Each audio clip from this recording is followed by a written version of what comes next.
Hello guys, कैसे हैं आप लोग। स्वागत है आपका वीजी स्टडी हब में। आज का हमारा टॉपिक है सर वो है अकाउंटिंग स्टैंडर्ड। ठीक है, 3 चैप्टर्स मिला के जो ये एक टॉपिक है अकाउंटिंग स्टैंडर्ड। ठीक है, 10, 11, 12 3 चैप्टर्स मिला के हम आज इस वीडियो में पूरा पढ़ने वाले हैं। बहुत ही ज़्यादा इंपॉर्टेंट चैप्टर है ये आपके सिलेबस में।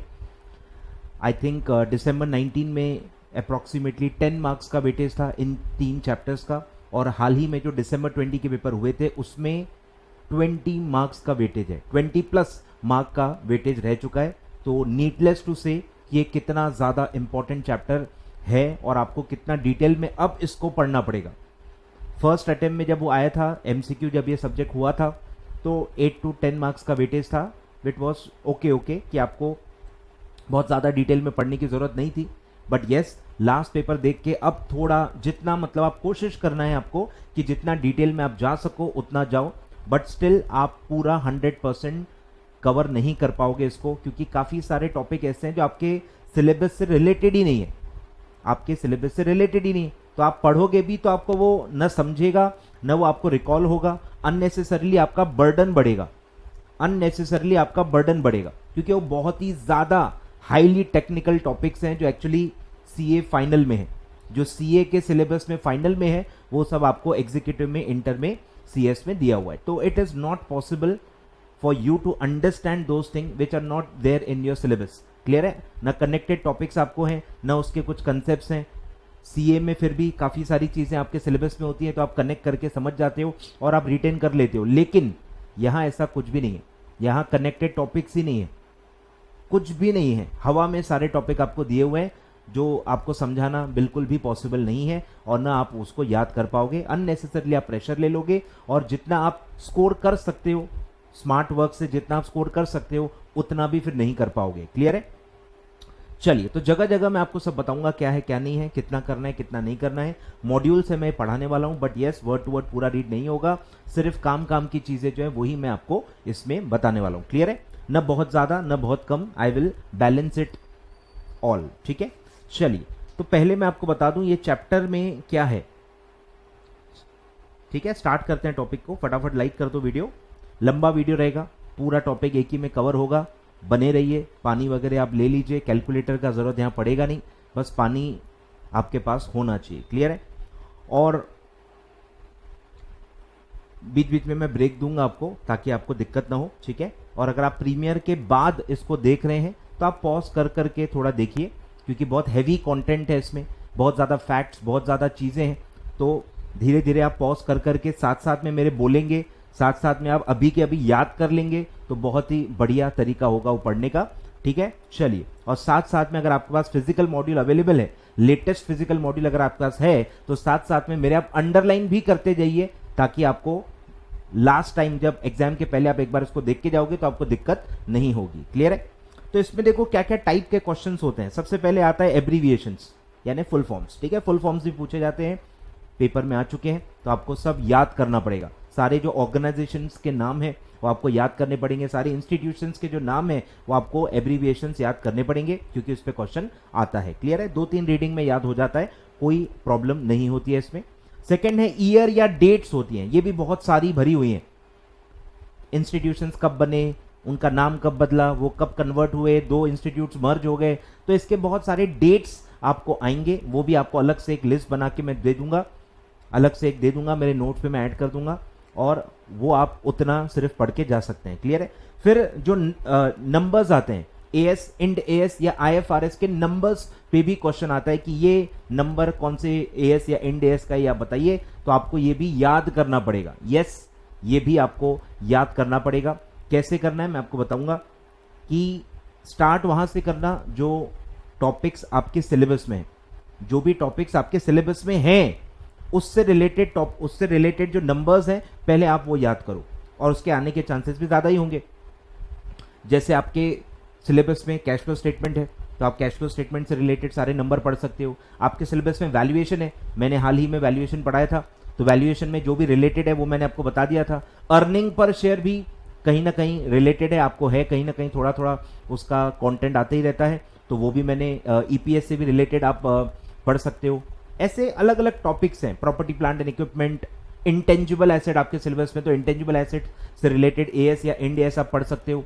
ऐसे करते करते आधे नंबर्स तो भी आपको याद हो जाएंगे, और बस मेहनत जो है वो आपको बचे हुए आधे नंबर्स में करना है, क्योंकि वो सब टॉपिक्स आपके सिलेबस में है नहीं और ना वो आपने कभी सुने होंगे। जैसे आपको कंसोलिडेशन भी है, जॉइंट वेंचर है, एसोसिएट कंपनीज है, तो ये सब भी इससे रिलेटेड आप पढ़ सकते हो। रिलेटेड पार्टी ट्रांजैक्शंस आपको कंपनी लॉ में होते हैं, तो रिलेटेड पार्टी से रिलेटेड एएस का नंबर आप याद कर सकते हो। ऐसे करते करते आप अपने सिलेबस से उसको कनेक्ट करो। कुछ लॉ के टॉपिक्स होंगे, कुछ अकाउंट्स में होंगे, कुछ सिक्योरिटी लॉ में होंगे, तो आपको ऐसे कनेक्ट करते जाना है बाकी सब्जेक्ट्स के साथ, और ऐसे करते करते आप आधे टॉपिक तो भी कवर कर लोगे, आधे नंबर्स आपको रिकॉल होना स्टार्ट हो जाएंगे, और उसके बाद आखिरी में आपको जो भी है, या तो आप वो स्किप भी कर सकते हो, जो नंबर्स आपको याद हो ही नहीं रहे क्योंकि वो आपके सिलेबस से कनेक्टेड ही नहीं है, वो आप स्किप भी कर सकते हो, या आप रट सकते हो। ये क्वालिटी आपके पास है तो आप वो रट लो। क्लियर है? तो इंड एएस एएस के नंबर ऐसे ही आपको एक एक करके याद करने हैं। फिर कुछ फैक्चुअल इंफॉर्मेशन है जो मैंने आपको बताया, कुछ डेट्स ईयर्स से रिलेटेड होगी, कुछ कौन सी कंट्री के ऑर्गेनाइजेशंस हैं, उनमें क्या हुआ, वो बहुत सारे फैक्ट्स हैं, वो भी मैं आपको जो एग्जाम में आ सकते हैं वो सब मैं आपको पढ़ाऊंगा। और फिर कुछ कंसेप्ट बेस्ड है जो प्योरली मेरे दायरे में आता है। कंसेप्ट समझाना मेरा काम है कि एएस का क्या रोल होता है, उसके क्या फायदे हैं, क्या नुकसान है, कॉन्वर्जेंस क्या होता है, आईएफआरएस से कैसे कॉन्वर्ज हुआ, तो ये सब कंसेप्ट बेस्ड है, वो भी मैं पूरा आपको बताऊंगा। ठीक है? बहुत ही लिमिटेड कंसेप्ट बेस्ड इंफॉर्मेशन है पूरे चैप्टर्स में, मोस्टली फैक्चुअल बेस्ड इंफॉर्मेशन है जिसको मुझे कुछ एक्सप्लेन नहीं करना है, मुझे सिर्फ बताना है और आपको याद करवाना है। क्लियर है?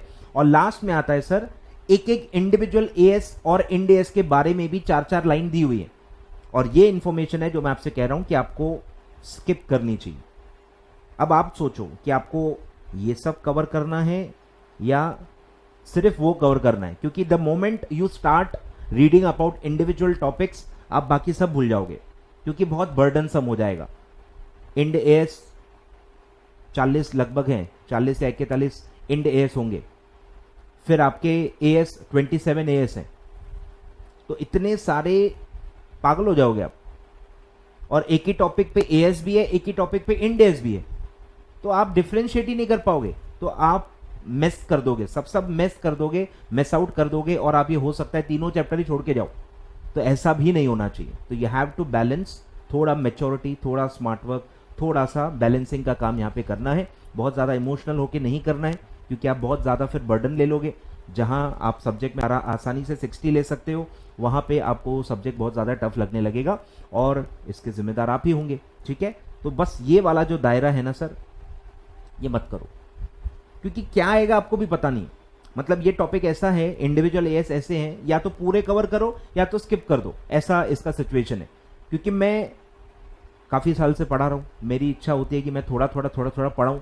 कैश फ्लो स्टेटमेंट आपको आता है तो चलो कैश फ्लो स्टेटमेंट के बारे में बताऊँ, वैल्यूएशन आता है तो वैल्यूएशन के बारे में बताऊँ, इंटेंजिबल एसेट के बारे में, एक एक करके मेरी इच्छा होती है। बट कुछ बच्चे उसमें भी सेटिस्फाई नहीं होते कि नहीं सर हमको तो पूरा पढ़ना है। तो फिर जाओ भाई, आप खुद पढ़ लो, क्योंकि ये पूरे पढ़ाने वाला टॉपिक है ही नहीं, क्योंकि आपको समझेगा ही नहीं। फॉरेन एक्सचेंज का मैं एएस पढ़ाऊंगा तो आप हाथ जोड़ोगे, सर ये मत पढ़ाओ, ये अब हमारे बस की बात नहीं है।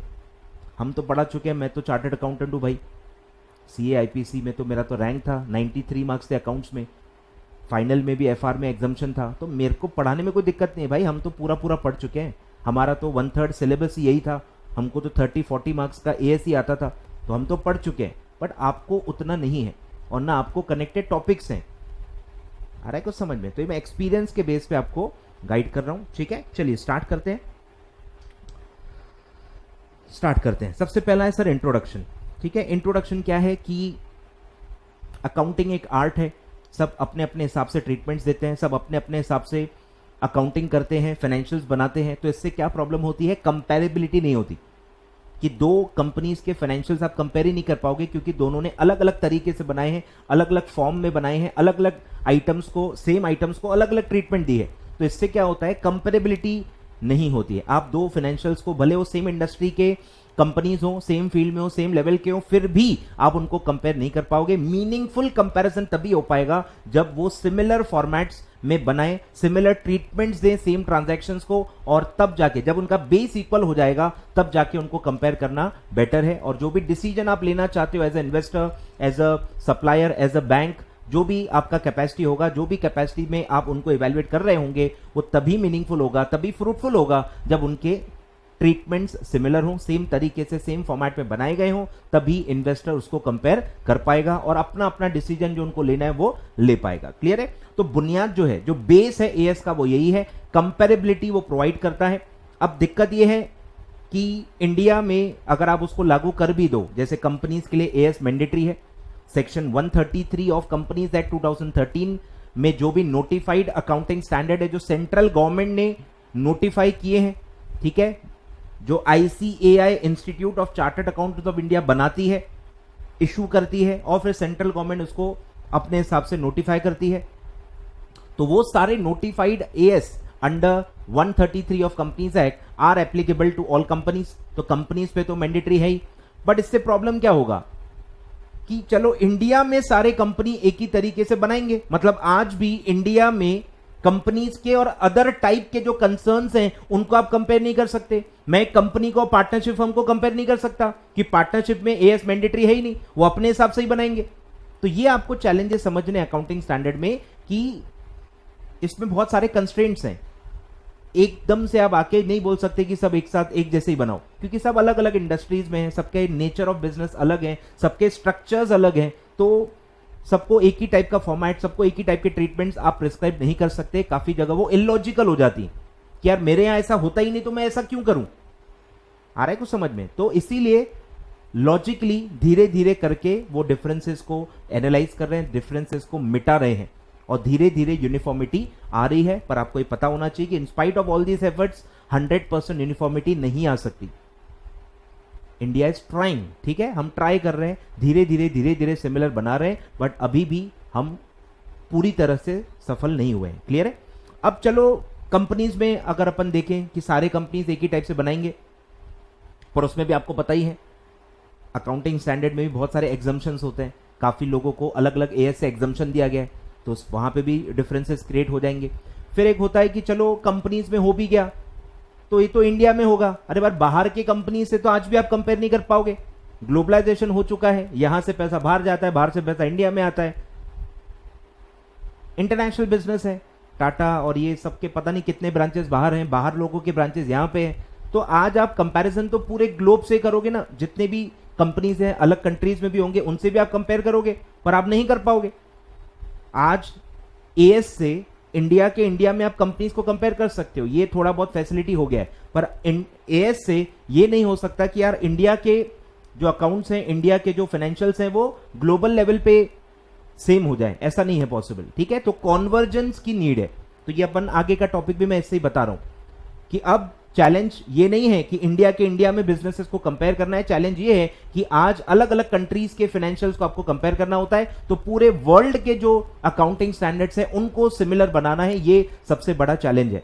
अब पॉसिबल ही नहीं है कि हर कंट्री एक ही फॉर्म अप्लाई करे, तो धीरे धीरे क्या हो रहा है, इंटरनेशनल ऑर्गेनाइजेशन जो भी सबसे ज्यादा एक्सेप्टेबल स्टैंडर्ड्स हैं, जिसको आप यहां पढ़ोगे IFRS, international financial reporting standard, ये सबसे ज्यादा रिकॉग्नाइज्ड स्टैंडर्ड्स हैं जो बहुत ही ज्यादा डेवलप्ड कंट्रीज ने अडॉप्ट किए हुए हैं और वो धीरे धीरे एक एक कंट्री उसको ऐड करते जा रही है। तो सबसे ज्यादा रिकॉग्नाइज्ड जो स्टैंडर्ड्स हैं, इंटरनेशनल स्टैंडर्ड्स हैं, दैट आर IFRS। तो IFRS धीरे धीरे लोग अडॉप्ट कर रहे हैं और धीरे धीरे ये हो रहा है कि 10 कंट्री, 15 कंट्री, 50 कंट्री, 100 कंट्री, धीरे धीरे एक ग्रुप ऑफ कंट्रीज में सिमिलैरिटी आना चालू हो गई है। ये भी एक प्रोसेस है, चल रहा है और इंडिया ने भी इसमें जंप मार दिया है, पर इंडिया ने शॉर्टकट नहीं लिया।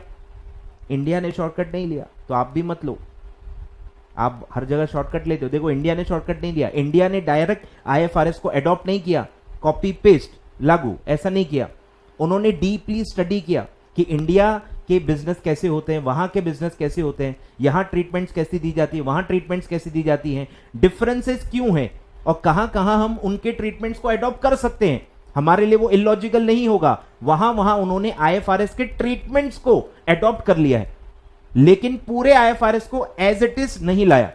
तो उन्होंने curve in and carve out ये अनाउंस किए कि कहां कहां कार्व इन है, कार्व इन मतलब कहां कहां IFRS में कोई प्रोविजन है ही नहीं, पर इंडिया के क्योंकि सर्कमस्टांसेस अलग हैं, कुछ एडिशनल प्रोविजंस डाली गई हैं। तो अगर इंडिया ने IFRS में कुछ ऐड कर दिया तो होता है कार्व इन, और अगर IFRS में कुछ ऐसी चीजें हैं जो इंडिया में लागू नहीं की जा सकती, उनको हटाया गया है और उसको कहा जाता है कार्व आउट। तो कार्व इन कार्व आउट एडिटिंग करके नए एएस बनाए और उसी को नाम दिया गया है end AS, Indian accounting standard. Ind AS जो आप पढ़ते हो ये क्या है? ये ऐसे अकाउंटिंग स्टैंडर्ड है जो इंडिया पे ही लागू होते हैं, लेकिन ये कॉन्वर्ज्ड हैं विद इंटरनेशनल अकाउंटिंग स्टैंडर्ड यानी आईएफआरएस। आईएफआरएस से कॉन्वर्ज किए हुए हैं, ट्रीटमेंट्स को सिमिलर बनाया गया है पर पूरी तरह से नहीं, पूरी तरह से नहीं, subject to carve in and carve outs. Clear है? तो ये पूरा आपका बेस है इस चैप्टर का, ये पूरा कंसेप्ट है कि अकाउंटिंग स्टैंडर्ड इंडिया में लागू होते हैं और एएस को ही रिफाइन करके आईएफआरएस से कॉन्वर्ज करके इंड एएस बनाया गया है। तो ऐसा नहीं है कि एएस और इंड एएस दोनों एक साथ आपको फॉलो करने, धीरे धीरे हम इंप्लीमेंटेशन स्टेज पे हैं, अभी भी धीरे धीरे इंड एएस लागू हो रहे हैं। तो जो जो इंड एएस के दायरे में आ रहे हैं, जो भी इंप्लीमेंटेशन का पूरा फेज वाइज उन्होंने दिया हुआ है जो आपके सिलेबस में हम पढ़ने वाले हैं, तो जो जो इंड एएस में आ गए हैं उनको पुराने एएस फॉलो करने की जरूरत नहीं है, और जो अभी भी इंड एएस में नहीं आ पाए हैं उनको सिर्फ पुराने एएस फॉलो करने हैं। क्लियर है? तो दो सेट ऑफ अकाउंटिंग स्टैंडर्ड्स हैं, एक नॉर्मल अकाउंटिंग स्टैंडर्ड जो अकाउंटिंग स्टैंडर्ड रूल्स 2006 के हिसाब से चलता है, और एक है इंड एएस रूल्स जो 2015 में आए थे, और धीरे धीरे फेज वाइज इसका इंप्लीमेंटेशन चल रहा है। ठीक है? तो ये सब है। अब फिर कुछ और बैकग्राउंड पढ़ लेते हैं कि फायदे नुकसान क्या है। अब एएस से फायदा क्या होगा? कंपैरेबिलिटी आएगी, कंपैरेबिलिटी आएगी, और कंपैरेबिलिटी से ही रिलायबिलिटी आती है। अगर आप कंपेयर कर सकते हो तो आप भरोसा कर सकते हो। अगर आप कोई चीज को कंपेयर ही नहीं कर पा रहे, इवैल्यूएट ही नहीं कर पा रहे हो, तो आप उस पर भरोसा कैसे करोगे? उसके बेस पे अपने डिसीजन कैसे लोगे? पॉसिबल ही नहीं। तो रिलायबिलिटी का भी यहां बहुत बड़ा रोल है। क्लियर है? ट्रांसपेरेंसी बढ़ती है, बराबर, ट्रांसपेरेंसी बढ़ेगी, ज्यादा से ज्यादा डिस्क्लोजर रिक्वायरमेंट्स आप दोगे। जो भी ट्रीटमेंट्स आप दे रहे हो या कोई ट्रीटमेंट आप फॉलो नहीं कर रहे हो तो अकाउंटिंग स्टैंडर्ड आपको कहेगा कि बताओ। तो सबसे ज्यादा जो इफेक्ट है वो है ट्रांसपेरेंसी में, क्योंकि भर भर के डिस्क्लोजर रिक्वायरमेंट्स अकाउंटिंग स्टैंडर्ड देता है। सारी चीजें ट्रांसपेरेंसी की वजह से होती हैं, ताकि इन्वेस्टर को पता चले कि कंपनी ने जो भी किया है, फॉलो किया है तो भी क्या किया है वो बताओ, नहीं फॉलो किया है तो भी क्या नहीं फॉलो किया है, उससे क्या इफेक्ट होता है, हर चीज आपको डिस्क्लोज करनी पड़ती है as per accounting standards. Clear है? अब अकाउंटिंग स्टैंडर्ड कौन इशू करता है सर? वो इशू करता है ICAI, institute of chartered accountants of India, जो एक पार्लियामेंट के एक्ट से बना है, स्पेशल एक्ट ऑफ पार्लियामेंट से बना है, आईसीएआई एक्ट से बना है 1949। ठीक है? और उसके अंडर में, आईसीएआई के अंडर में एक अलग से बोर्ड है, अकाउंटिंग स्टैंडर्ड बोर्ड। ठीक है? उसने फॉर्मुलेट किए हैं एएस, और काउंसिल ऑफ आईसीएआई ने फिर उसको इशू किया है। आए ख्याल में? फिर ये इसका एप्लीकेबिलिटी क्या है?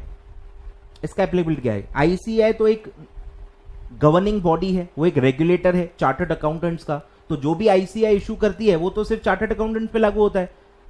आईसीएआई के पास उतने ही पावर्स है, वो थोड़ी जनरल पब्लिक के लिए कुछ भी बना सकती है। वो तो गवर्नमेंट जब तक नोटिफाई नहीं करती तब तक कुछ नहीं होता। आ रहा है ख्याल में? तो आईसीएआई का एक दायरा है, उसके दायरे में ही एएस उसके अप्लाई होते हैं। जब तक गवर्नमेंट उसको नोटिफाई न करे तब तक वो जनरल पब्लिक या बिजनेसेस पे अप्लाई नहीं होता है। तो यही जो आईसीएआई बनाता है,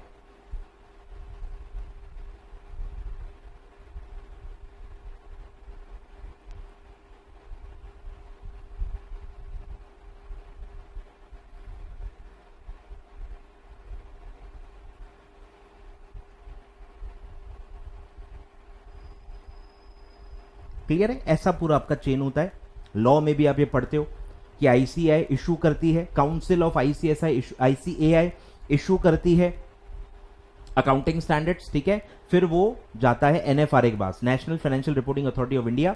तो एनएफआरए जो है ये गवर्नमेंट की बॉडी है जो आईसीएआई के स्टैंडर्ड्स को स्टडी करते हैं और उसमें देखते हैं कि कुछ चेंजेस रिक्वायर्ड तो नहीं है, इसको लागू करने के पहले कुछ चेंजेस करने हैं क्या, और फिर वो रिकमेंड करता है, एनएफआरए रिकमेंड करता है सेंट्रल गवर्नमेंट को फॉर इंप्लीमेंटेशन और applicability of the accounting standards. Clear है? तो ऐसा पूरा फ्लो होता है, ऐसा पूरा फ्लो होता है। क्लियर है? तो चलिए अब स्टार्ट करते हैं, पढ़ना स्टार्ट करते हैं भाई। तो ये सब है, रिटन पॉलिसी डॉक्यूमेंट्स हैं जो एक एक्सपर्ट अकाउंटिंग बॉडी बनाती है, जो कि कौन है? आईसीएआई। ठीक है? और गवर्नमेंट यानी एनएफआरए भी आ जाएगा, और other regulatory bodies covering the aspects of. अब ये बताता क्या है? एएस क्या बताता है? ठीक है? Recognition, measurement, presentation and disclosure requirements. Recognition मतलब कि कोई भी आइटम है, एसेट है, लाइबिलिटी है, इनकम है, एक्सपेंडिचर है, कोई भी एलिमेंट को कब रिकॉग्नाइज करना है। रिकॉग्निशन क्राइटेरिया बताता है कि हाँ ये रिकॉग्नाइज कर लो, जैसे इंटेंजिबल एसेट हो गया, रेवेन्यू हो गया, इन्वेंट्री हो गया, ये सब जो अलग अलग टाइप के एसेट्स हैं, एलिमेंट्स हैं, इनकम, एक्सपेंस, एसेट, लाइबिलिटी, ये सब कब रिकॉग्नाइज करते हैं, बुक्स में कब रिकॉर्ड कर सकते हैं, ये होता है रिकॉग्निशन क्राइटेरिया। वो अकाउंटिंग स्टैंडर्ड आपको बताएगा। फिर इसको कैसे मेजर करना है, क्योंकि रिकॉर्ड करने के लिए मनी मेजरमेंट कंसेप्ट अप्लाई होता है, तो कैसे मेजर करना है ये भी अकाउंटिंग स्टैंडर्ड बताएगा। अपनी मर्जी से आप मेजरमेंट डिसाइड नहीं कर सकते, कौन से बेस पे मेजर करना है ये भी अकाउंटिंग स्टैंडर्ड ही आपको बताएगा। तो मेजरमेंट बेस भी वही बताएगा। फिर ये कैसे प्रेजेंट करेंगे, पीएनएल या बैलेंस शीट में कैसे दिखाओगे, सेपरेटली दिखाना है, मर्ज दिखाना है, कोई हेडिंग देनी है या सेपरेट, जैसा भी डिस्क्लोजर का रिक्वायरमेंट है वो प्रेजेंटेशन भी आपको अकाउंटिंग स्टैंडर्ड बताएगा। और उसके बारे में जो रिलेटेड इंफॉर्मेशन है वो भी बताएगा, जिसको कहते हैं आप डिस्क्लोजर रिक्वायरमेंट्स, मेथड्स, ट्रीटमेंट्स, कोई और ट्रांजैक्शंस हैं, कोई कॉन्टिजेंट लाइबिलिटीज हैं, ऐसे ढेरों आइटम्स हैं जिनके बारे में डिस्क्लोजर रिक्वायरमेंट्स हर एएस में लिखे हुए हैं। क्लियर है? तो ये चार मेजर चीजें हैं, चार मेजर चीजें हैं जो एएस बताता है, that is recognition criteria, measurement basis, फिर है प्रेजेंटेशन एंड डिस्क्लोजर रिक्वायरमेंट्स। ठीक है, चार बातें मेजरली ये कवर करता है। क्लियर है? तो ये पॉलिसी डॉक्यूमेंट है, रिटर्न फॉर्म में है, प्रॉपरली इशू होते हैं, रिटर्न फॉर्म में होते हैं, और ये पॉलिसी डॉक्यूमेंट है, लागू हो गए तो फिर आपको फॉलो करना पड़ेगा, लीगल डॉक्यूमेंट होते हैं ये। ठीक है, एक्सपर्ट अकाउंटिंग बॉडी इशू करती है, दैट इज आईसीएआई। ठीक है, और फिर गवर्नमेंट भी इसको बाद में इशू करती है, इसी को थोड़ा बहुत चेंज कर सकती है। तो ये चार बातें हैं, recognition, measurement, presentation, disclosure, requirement. ठीक है, चार बातें बेसिकली इसमें कवर्ड होती हैं। अब आते हैं सर एप्लीकेबिलिटी, कि अप्लाई कैसे होती हैं। ठीक है, ध्यान दो, सबके अलग अलग क्राइटेरियाज हैं कि कैसे ये अप्लाई होता है। क्लियर है? कॉर्पोरेट एंटिटीज के लिए अलग है, नॉन कॉर्पोरेट एंटिटीज के लिए अलग है। ऐसा क्यों सर? क्योंकि कॉर्पोरेट एंटिटीज के लिए बहुत स्ट्रिक्ट लॉज होते हैं इंडिया में। कॉर्पोरेट एंटिटीज के लिए it is very normal to have a strict compliance routine, और अगर नॉन कॉर्पोरेट एंटिटी है तो उसके लिए काफी रिलैक्स्ड रूल्स होते हैं, इसीलिए दोनों को अलग अलग करना बहुत ज्यादा जरूरी होता है। क्लियर है? तो कॉर्पोरेट एंटिटी में मेजरली कंपनी आती है। कंपनी में आप पढ़ी चुके हो कंपनीज एक्ट में कि सेक्शन 133 में अकाउंटिंग स्टैंडर्ड जो भी नोटिफाई हो चुके हैं, जो भी सेंट्रल गवर्नमेंट ने नोटिफाई किए हैं, वो सारे के सारे कंपनीज पे लागू हो जाते हैं, सब्जेक्ट टू सर्टेन एग्जम्पशंस। तो अलग से एग्जम्पशन दिए गए हैं, पर नॉर्मल रूल क्या है कि जो भी एस नोटिफाई होता है वो सब पे अप्लाई हो जाता है, सब्जेक्ट टू सर्टेन एग्जम्पशंस या पार्शियल एग्जम्पशंस या full exemptions as a case may be. और नॉन कॉर्पोरेट एंटिटीज के लिए पूरा अलग ही रूल बनाया गया है। क्लियर है? तो ध्यान दो, तो बाय नेचर अकाउंटिंग स्टैंडर्ड सबके लिए बनाए गए, उसमें कोई ऐसा दिमाग लगा के नहीं बनाया गया है। अकाउंटिंग स्टैंडर्ड नॉर्मली कंसेप्चुअली सब पे अप्लाई होता है। ठीक है, भले वो प्राइवेट हो, पब्लिक हो, या वो कमर्शियल हो, इंडस्ट्रियल हो, या फिर वो नॉट फॉर प्रॉफिट ऑर्गेनाइजेशंस हो, सबके लिए होता है, सबके लिए वो अप्लाई होता है। क्लियर है? चलिए आगे बढ़ते हैं। अब प्रोसेस पढ़ लेते हैं कि ये बनता कैसे है। पहले तो बनाता कौन है? Accounting standard board, ASB which comes under ICAI, वो ये फॉर्मुलेट करता है। तो वो क्या प्रोसेस फॉलो करता है? नंबर 1, पहले वो एरियाज डिटरमाइन करते हैं, डिटर्मिनेशन ऑफ ब्रॉड एरियाज, कि कहां अकाउंटिंग स्टैंडर्ड की नीड है, कहां अलग अलग लोग ट्रीटमेंट्स दे रहे हैं, कहां कंफ्यूजन है, कहां डायलेमा है। तो नीड कहां है वो पहले आइडेंटिफाई होती है, फिर उसमें पूरा रिसर्च एंड डेवलपमेंट होता है कि वो एक्टिविटी क्या है, उसकी अकाउंटिंग कैसे होनी चाहिए, बाहर क्या है, कोई और कंट्रीज में उसका एएस वगैरह इशू हुआ है कि नहीं, उसमें क्या हुआ है, फिर पूरा रिसर्च होता है। ठीक है, तो पहले एरिया डिटरमाइन होता है कि क्या टॉपिक पे एएस बनाना है, फिर है ग्रुप बनाया जाएगा। ये तो हर जगह होता है, अगर मेरी टीम में 12 लोग हैं तो क्या 12 के 12 लोग हर टॉपिक पे बैठेंगे क्या? आप ग्रुप्स बना सकते हो। तो एक स्टडी ग्रुप बनाया जाता है जो पूरा आरएनडी करेगा, उसको समझेगा कि वो ट्रांजैक्शन क्या है, इवेंट क्या है, बाकी कंट्रीज क्या कर रही हैं, उसके इफेक्ट्स क्या हैं, अभी लोग क्या कर रहे हैं, ये सब स्टडी करते हैं। तो assistance to ASB by study group, study groups आप बनाओगे और स्टडी ग्रुप पूरा डिटेल में उसको स्टडी करेगी और फिर एक ड्राफ्ट बनाएगी, ड्राफ्ट अकाउंटिंग स्टैंडर्ड वो बनाएगी। ठीक है, तो वो दिया है consideration of preliminary draft by ASB, तो स्टडी ग्रुप का काम क्या है, स्टडी करो और पूरा एक ड्राफ्ट अकाउंटिंग स्टैंडर्ड बनाओ और वो अकाउंटिंग स्टैंडर्ड बोर्ड को दे दो। क्लियर है? फिर अकाउंटिंग स्टैंडर्ड बोर्ड क्या करेगी, सर्कुलेट करेगी, circulation of the draft AS by ASB to the member of ICAI, यानी कि चार्टर्ड अकाउंटेंट्स। चार्टर्ड अकाउंटेंट्स को सबको ईमेल आता है, मुझे भी आता है, तो सारे ड्राफ्ट्स का ईमेल आता है पहले मेंबर्स ऑफ आईसीएआई को एंड स्पेसिफाइड बॉडीज, जिसमें कौन कौन आता है, MCA, CNAG, CBDT, ICAI, ICSI, ASSOCHAM, ठीक है, CII, FICCI, RBI, SEBI, SCOPE, IBA and other bodies. तो जिन जिन का लेना देना है, जो भी अलग अलग कोई ना कोई बिजनेस के रेगुलेटर्स हैं या प्रोफेशन के रेगुलेटर्स हैं, जिनका उस टॉपिक से लेना देना है। अगर टॉपिक बैंक का है तो आरबीआई को देना ही पड़ेगा, लिस्टेड एंटिटीज पे लगता है तो सेबी को देना ही पड़ेगा। समझ में आ रहा है? तो रेलेवेंट जो भी हैं, जिनके लिए भी वो एएस रेलेवेंट है, उनको वो ड्राफ्ट दिया जाता है और उनसे ओपिनियन ली जाती है, उनसे फीडबैक लिया जाता है और जहां जहां उनकी नीड है वो उसको चेंज करके इंप्लीमेंट किया जाता है। क्लियर है? तो पहले सर्कुलेट करो ड्राफ्ट को, फिर है उनकी मीटिंग रखवाओ, जो भी उनको बोलना है, जो भी उनके सजेशंस है, रिकमेंडेशंस हैं, वो सब आप मीटिंग में उनसे पूछ लो। Meeting of ASB with the representatives of the specified body to finalise the exposure draft. Draft में जब आप कमेंट्स को इनकॉर्पोरेट कर लेते हो उसको कहते हैं एक्सपोजर ड्राफ्ट, और फाइनली जो कंसिडर होता है इशू करने के लिए वो होता है एक्सपोजर ड्राफ्ट। क्लियर है? तो मीटिंग करने के बाद, उनके सजेशन को इनकॉर्पोरेट करने के बाद draft as becomes the exposure draft. Clear है? और फिर है issue of exposure draft for comments by the member of ICI and public and the specified bodies. ठीक है? ओपन फॉर पब्लिक वो आता है और आए दिन आप ये अनाउंसमेंट देखते ही होंगे। ये प्रोसीजर सबके लिए फॉलो होता है। इवन सेबी भी अपने रेगुलेशंस बनाने के पहले पब्लिक ओपिनियन लेती है, एमसीए भी सारी चीजें ऐसी ही करती है। क्लियर है? तो ये काफी कॉमन कल्चर है कि जनरल पब्लिक के डोमेन में रखा जाता है, उनके भी सजेशन फीडबैक लिए जाते हैं और जगह जगह पे जहां नीड है उसको इनकॉर्पोरेट किया जाता है और उसके बाद ही फाइनल इंप्लीमेंट होता है। क्लियर है? तो issue of exposure draft for comments और फिर है submission of final draft by ASB to the council of ICAI. ठीक है? एएसबी का फिर वहां काम खत्म। एएसबी ने एक्सपोजर ड्राफ्ट बना लिया, पब्लिक कमेंट्स को भी इनकॉर्पोरेट कर लिया, उसके बाद वो काउंसिल को दे देगा और फिर काउंसिल फाइनल एक जजमेंट लेंगे कि अब इसको कुछ और चेंजेस करने की जरूरत है या नहीं है। अगर चेंज करने की जरूरत नहीं है तो एज इट इज उसको इशू कर दिया जाता है under the power of council. Clear है? Submission of final draft by ASP to council and consideration of the draft by council of ICAI and issue the standard by the ICAI. ठीक है? council of ICAI के पास ये power होता है और council उसको अपने पावर के हिसाब से वो इशू करती है। क्लियर है? तो ये पूरा 9 स्टेप्स हैं। क्लियर है? 9 स्टेप्स हैं। अब आते हैं, आगे बढ़ते हैं। Accounting standards and auditor. Accounting standards and auditor मैंने आपको बता दिया कि जैसे ही आईसीआई कुछ इशू करती है वो ऑडिटर्स पे लागू हो जाता है, क्योंकि इसके दायरे में आते हैं चार्टर्ड अकाउंटेंट्स। जितने भी ऑडिटर्स हैं जो स्टैट्यूटरी ऑडिट्स कर रहे हैं वो सब आईसीएआई के मेंबर्स हैं और सब आईसीएआई के दायरे में आते हैं। तो जो भी आईसीएआई बनाएगा वो डायरेक्टली ऑडिटर्स पे अप्लाई हो जाता है। क्लियर है? तो वो दिया है।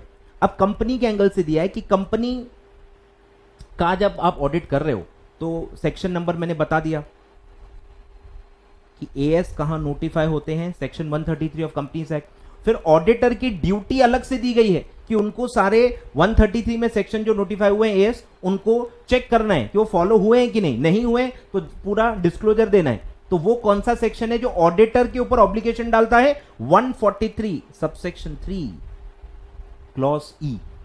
143 सबसेक्शन 3 क्लॉज ई ये अप्लाई होता है, ये ड्यूटी कास्ट करता है और इसके हिसाब से auditor is responsible for checking whether the company has complied with the accounting standard और नॉट। क्लियर है?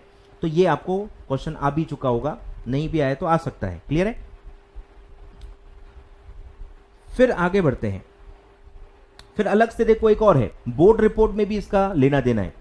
134 बोर्ड रिपोर्ट का सेक्शन आपको पता ही होगा। Subsection 5 clause A states that DRS, directors responsibility statement पढ़ा होगा आपने, shall include that the preparation of annual accounts and the applicable AS have been followed along with the proper explanations relating to the material departure. ठीक है? तो ये board की भी responsibility है कि उनको ये बताना है कि वो एएस फॉलो करके उन्होंने एनुअल फाइनेंशियल स्टेटमेंट बनाए हैं कि नहीं बनाए हैं, और अगर नहीं बनाए हैं तो डिपार्चर जो भी है, जो भी डेविएशंस हैं, उनका प्रॉपर एक्सप्लेनेशन उनको देना है।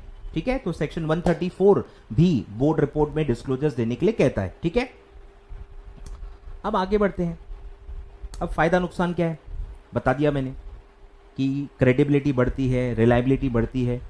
एएस फॉलो करके अगर आपने बनाया है तो लोग उसको एक्सेप्ट करते हैं, उसके भरोसे पे अपने डिसीजन ले लेते हैं। रिलायबिलिटी में बहुत ज़्यादा बढ़ता है, फेथ फैक्टर बहुत ज़्यादा बढ़ जाता है।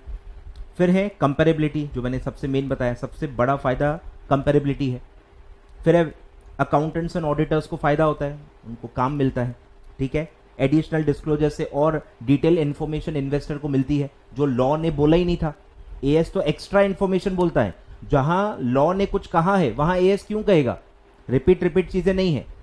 तो जहां लॉ साइलेंट है वहां एडिशनल डिस्क्लोजर रिक्वायरमेंट्स भी अकाउंटिंग स्टैंडर्ड देता है, तो और एक्स्ट्रा इन्फॉर्मेशन मिलती है जो लॉ के तहत अभी मिलती ही नहीं थी, बट बिकॉज ऑफ एएस आपको मिलेगी। तो additional disclosure, additional information investors और सारे स्टेक होल्डर्स को मिलती है। क्लियर है?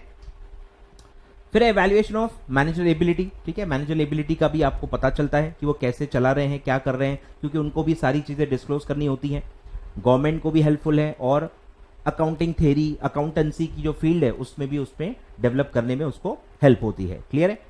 तो ये सब फायदे हैं। मेनली ये 2-4 पॉइंट तो फालतू में दिए हैं, मेनली है कंपैरेबिलिटी और रिलायबिलिटी। ये दो के वजह से ये कंसेप्ट चालू हुआ है और यही दो कंसेप्ट की वजह से आगे बढ़ रहा है, ठीक है। मेन यही दो फायदे होते हैं। अब दिक्कत क्या है, जो मैंने आपको बता भी दिया था कि नॉट डिफरेंट फ्रॉम लॉ, मतलब लॉ को ओवरराइड नहीं कर सकता, कितना भी इंपॉर्टेंट हो, कितना भी जो भी हो। As can not override the law. Act जो होता है, कंपनीज एक्ट है या जो भी एक्ट होते हैं, उनको ये ओवरराइड नहीं कर सकता। क्लियर है? एक लिमिटेड दायरा है इसका। तो AS can not override the statute यानी कि acts and have to be form with in the bounds and limits of prevailing laws, ठीक है। फिर है डिफिकल्ट चॉइस, जो मैंने आपको बताया कि अलग अलग ट्रीटमेंट्स होती हैं, जहां पे 10 ट्रीटमेंट्स हो सकती हैं। एएस नहीं थे तो सपोज 10 अलग अलग पॉसिबिलिटीज हैं, 10 अलग अलग ट्रीटमेंट्स हैं, तो कितना देखो वेरिएशन आ सकता है दो अलग अलग कंपनीज में, क्योंकि 10 अलग अलग ऑप्शन है, यानी 1/10 चांस है कि दो लोग एक ही ट्रीटमेंट फॉलो करेंगे। ये चांस को बढ़ाया जाए, बढ़ाने का मतलब कोशिश किया गया है कि 10 को 8, 8 को 6, यानी हम 2 से 3 ट्रीटमेंट्स तक आ चुके हैं, यानी चांसेस बहुत ज्यादा बढ़ चुके हैं। 33 to 50% चांस है कि दो कंपनीज एक ही ट्रीटमेंट देंगे, but still there are 2 or more options. मतलब आज भी लोगों को सिलेक्ट करना होता है, आज भी लोगों के पास चॉइस है। तो वही उसका ड्रॉबैक है कि आज भी चॉइस है और ये चॉइस करना बहुत डिफिकल्ट है कि कौन सी मेथड या कौन सी ट्रीटमेंट हम फॉलो करें। फिर है मैकेनिकल चॉइस, देयर में be a trend towards rigidity, क्योंकि आप 2 ही रास्ते दे रहे हो। अब आप कंपेयर कर रहे हो 10 रास्तों से, जहां 10 रास्ते थे अब 2 ही रास्ते हैं, तो आपको रिजिडिटी तो लगेगी, फ्लेक्सिबिलिटी क्योंकि कम हो गई है। तो ये भी कुछ लोगों को अच्छा नहीं लगता कि नहीं यार फ्लेक्सिबिलिटी होनी चाहिए थी, अपने अपने हिसाब से ट्रीटमेंट देने का पावर होना चाहिए था। तो कुछ लोग अभी भी खुश नहीं है उससे। तो मैकेनिकल लोगों को लगता है कि मैकेनिकल है, कि हमको अच्छा लगे ना लगे, हमको 2 में से एक ऑप्शन चूज करना है। तो ऐसे 3 ड्रॉबैक्स हैं, लिमिटेशंस हैं, डिसएडवांटेजेस हैं ऑफ अकाउंटिंग स्टैंडर्ड्स। क्लियर है? अब है कि कितने एएस इशू हुए हैं। अभी तक 32 अकाउंटिंग स्टैंडर्ड इशू हो चुके हैं, ये टोटल है, ठीक है। अब इसी में से कितने आज एप्लीकेबल हैं, तो वो है 27। 5 एएस कहां गए, तो वो दिया है। पहला है एएस 8 विड्रॉ किया गया, वो 26 के साथ मर्ज कर दिया गया, ठीक है। तो एएस 8 बंद हो गया। फिर बाद में एएस 6 विड्रॉ हो गया, ठीक है, और वो एएस 10 के साथ मर्ज हो गया। और फिर 3 एएस थे 30, 31, 32 जो फाइनेंशियल इंस्ट्रूमेंट से रिलेटेड थे, वो भी विड्रॉ हो गए। तो ऐसे 5 एएस विड्रॉ हो चुके हैं। तो 32 - 5 तो 27 एएस आज इफेक्टिव है और एप्लीकेबल है। क्लियर है? अब ये कौन बनाता है, मैंने बता दिया, एएसबी अकाउंटिंग स्टैंडर्ड बोर्ड। और इशू कौन करता है, ध्यान दो, डेवलप्ड या फॉर्म्युलेटेड पूछे तो एएसबी आएगा, इशूड पूछे तो काउंसिल ऑफ आईसीएआई ही आएगा। क्लियर है? और ये can not override the law, ठीक है, can not override the laws. चलिए सर, तो ये पूरी लिस्ट है जो मैंने आपको कहा।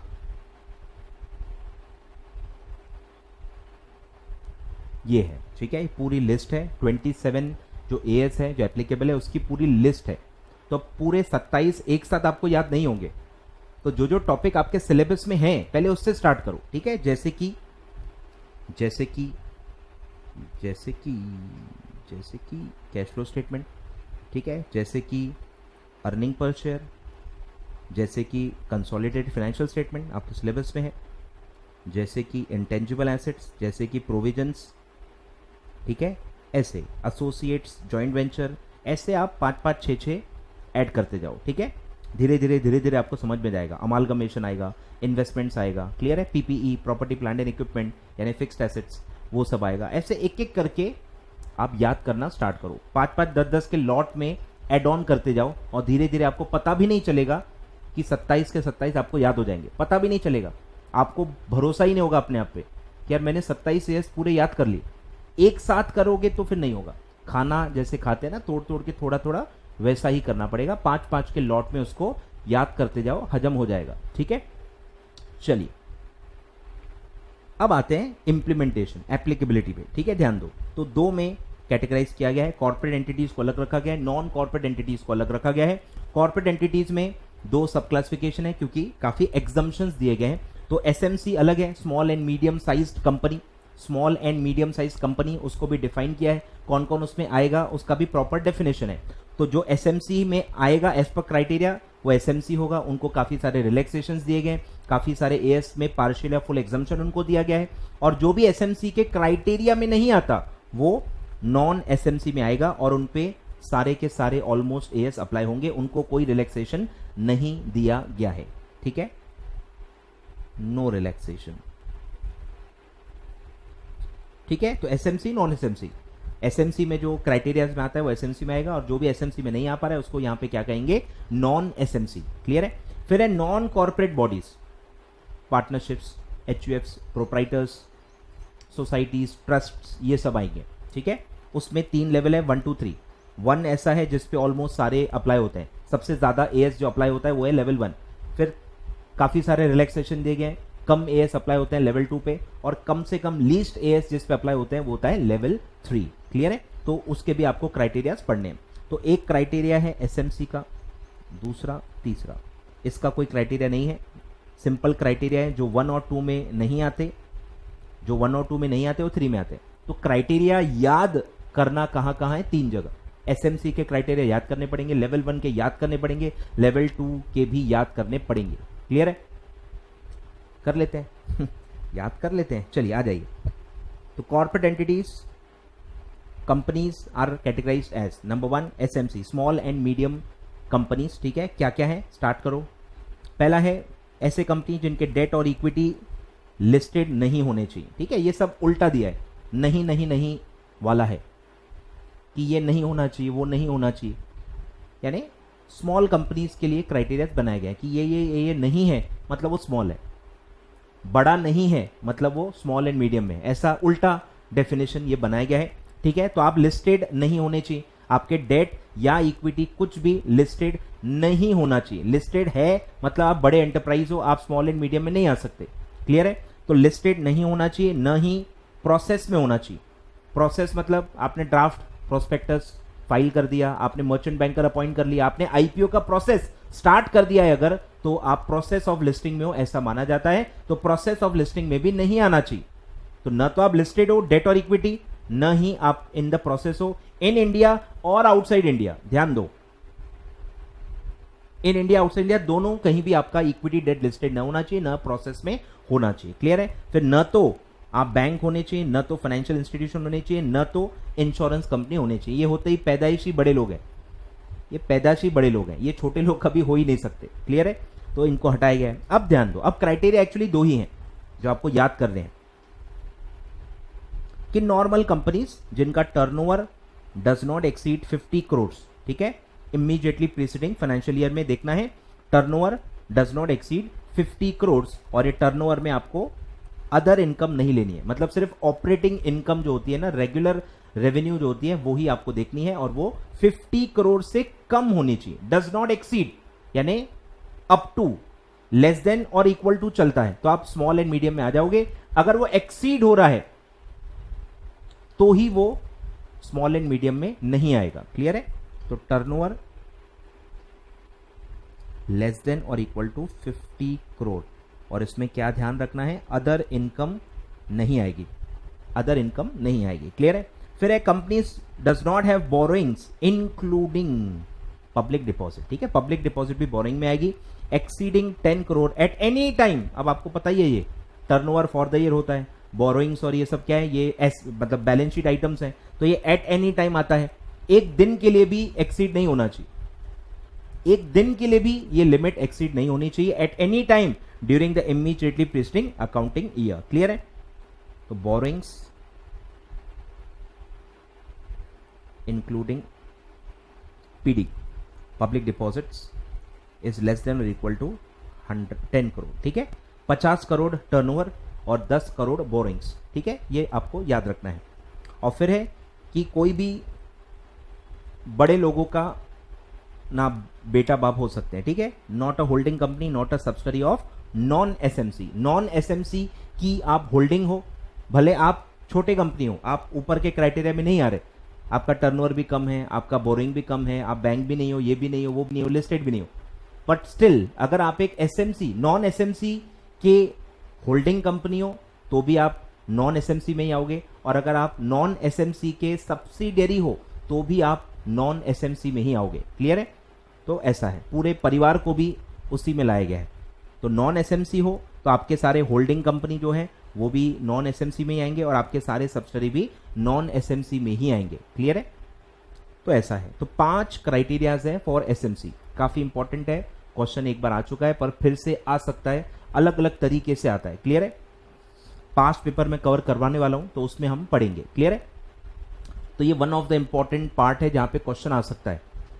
ठीक है, याद हो गया क्या? साथ साथ में आपने बोला क्या मेरे साथ, लिस्टेड नहीं होना चाहिए, प्रोसेस ऑफ लिस्टिंग में भी नहीं होना चाहिए, क्या क्या लिस्ट नहीं कराना है, डेट इक्विटी दोनों कहां कहां, इन इंडिया और आउटसाइड इंडिया। फिर आप 3 लोग नहीं होने चाहिए, bank, financial institution and insurance company. ठीक है, 3 लोग नहीं होने चाहिए। फिर आपका टर्नओवर जो है excluding other income should not exceed 50 crore in the immediately preceding financial year, और आपका जो बोरिंग्स है including public deposit shall not exceed 10 crore at any point in time at any time during the preceding financial year, और आप non SMC के न तो holding होने चाहिए न तो सब्सिडरी होने चाहिए। ठीक है, साथ साथ में बोल रहे हो ना, आई होप सो। आगे बढ़ते हैं। तो ये था एसएमसी। तो कॉर्पोरेट एंटिटी का इतना ही है, एसएमसी में आ गए तो एसएमसी, नहीं आ पाए तो सीधे नॉन एसएमसी। अब एसएमसी हो तो क्या फायदा है, एसएमसी हो तो क्या फायदा है, तो वो दिया है कि इनमें से पार्शियल एग्जम्पशंस है, कुछ एग्जम्पशंस है, और AS3 से फुल एग्जम्पशन है। पूरा AS3 जो मैंने आपको कैश फ्लो स्टेटमेंट पढ़ाया भी था, रिवीजन सीरीज में मैंने आपको बताया था, आई होप आपको याद होगा। पहला आइटम ही मैंने एप्लीकेबिलिटी पढ़ाया था और उसमें बताया था कि एसएमसी पे अप्लाई नहीं होता। ठीक है, तो ये है, shall not apply to SMC if it is OPC, dormant company और स्मॉल कंपनी। याद आ रहा है? एग्जैक्टली ये क्लॉज मैंने कैश फ्लो स्टेटमेंट में पढ़ाया था। तो ये उनको रिलैक्सेशन दिया गया है, और ये 5 AS में पार्शियल रिलैक्सेशन है, AS 17, 15, 19, 20, 29। अब ये याद नहीं कर पाओगे, ठीक है, छोड़ दो। और नॉन एसएमसी है सर, उसका क्या, उनके लिए सारे AS एप्लीकेबल है। ठीक है, उनके लिए सारे AS एप्लीकेबल है। All the accounting standards are applicable to non SMC. Clear है? अब ध्यान दो, अब सेकंड कैटेगरी में आ गए non corporate entity. Non corporate entity, ठीक है, इसमें कौन कौन आता है, चैरिटेबल सोसाइटी, चैरिटेबल एंटिटीज, ठीक है, partnership firms, sole proprietorship firms, societies, ठीक है, एसोसिएशन ऑफ पर्संस, HUF, ठीक है, ये सब आप इनकम टैक्स में भी आप पढ़ ही चुके हो, स्ट्रक्चर्स आपको पता ही होंगे। तो ये सब लोग नॉन कॉर्पोरेट एंटिटी में आते हैं। अब 1-2 पॉइंट इसके जो है ना वो थोड़े से इलॉजिकल हैं, दिए हुए हैं पर ये इलॉजिकल हैं। ठीक है, ध्यान देना, मैं बताऊंगा आपको, तो ध्यान दो। Non corporate entities are not under the obligation to follow AS, क्योंकि उनका जो भी लॉ है, नॉन कॉर्पोरेट एंटिटीज पे लॉ कौन कौन से होते हैं, देखो, सोल प्रोप्राइटरशिप पे कोई लॉ नहीं है, HUF पे तो HUF के पूरा जो हिंदू सक्सेशन एक्ट है वो है, उसमें AS के बारे में क्या लिखा होगा, सोच के देखो। वो फैमिली बिजनेस में क्या क्या होगा उसके बारे में, भाई उसको कैसे अकाउंटिंग करनी है, क्या डिस्क्लोजर्स हैं, वो तो उसके लिए कैसे होगा, तो उसमें कोई अकाउंटिंग के बारे में क्लॉज ही नहीं है। फिर पार्टनरशिप पे इंडियन पार्टनरशिप एक्ट है, उसमें भी अकाउंटिंग फाइनेंशियल स्टेटमेंट के बारे में कुछ भी नहीं है। सोसाइटीज के लिए सोसाइटी रजिस्ट्रेशन एक्ट है, उसमें भी अकाउंटिंग के बारे में कुछ नहीं है। तो जितने भी कॉर्पोरेट एंटिटीज आप, नॉन कॉर्पोरेट एंटिटीज आप पढ़ोगे, अगर उन पे लॉ है भी तो that is silent for accounting and financial statement, format भी नहीं दिया है, AS के बारे में भी कुछ नहीं लिखा है, कंप्लीटली साइलेंट है, इसीलिए ये पहली लाइन लिखी हुई है। इसलिए पहली लाइन लिखी हुई है कि नॉन कॉर्पोरेट एंटिटी पे एएस अप्लाई होते ही नहीं है। लेकिन अगर उनको ऑडिट करवाना है, वॉलेंट्री ऑडिट या इनकम टैक्स के तहत ऑडिट कराना है या कोई भी और लॉ के तहत ऑडिट करवाना है, तो ऑडिटर पे तो सारे ये अप्लाई होते हैं। हमने पढ़ा ना ऊपर, आईसीएआई ने कुछ इशू किया मतलब वो ऑडिटर पे अप्लाई हो गए। ऑडिटर जब भी अटेस्टेशन फंक्शन देगा, साइन करेगा कि ये ट्रू एंड फेयर है, उसको सारे एएस कॉम्प्लाई हुए कि नहीं वो चेक करना है, नहीं हुआ है तो उसको डिस्क्लोज करना है।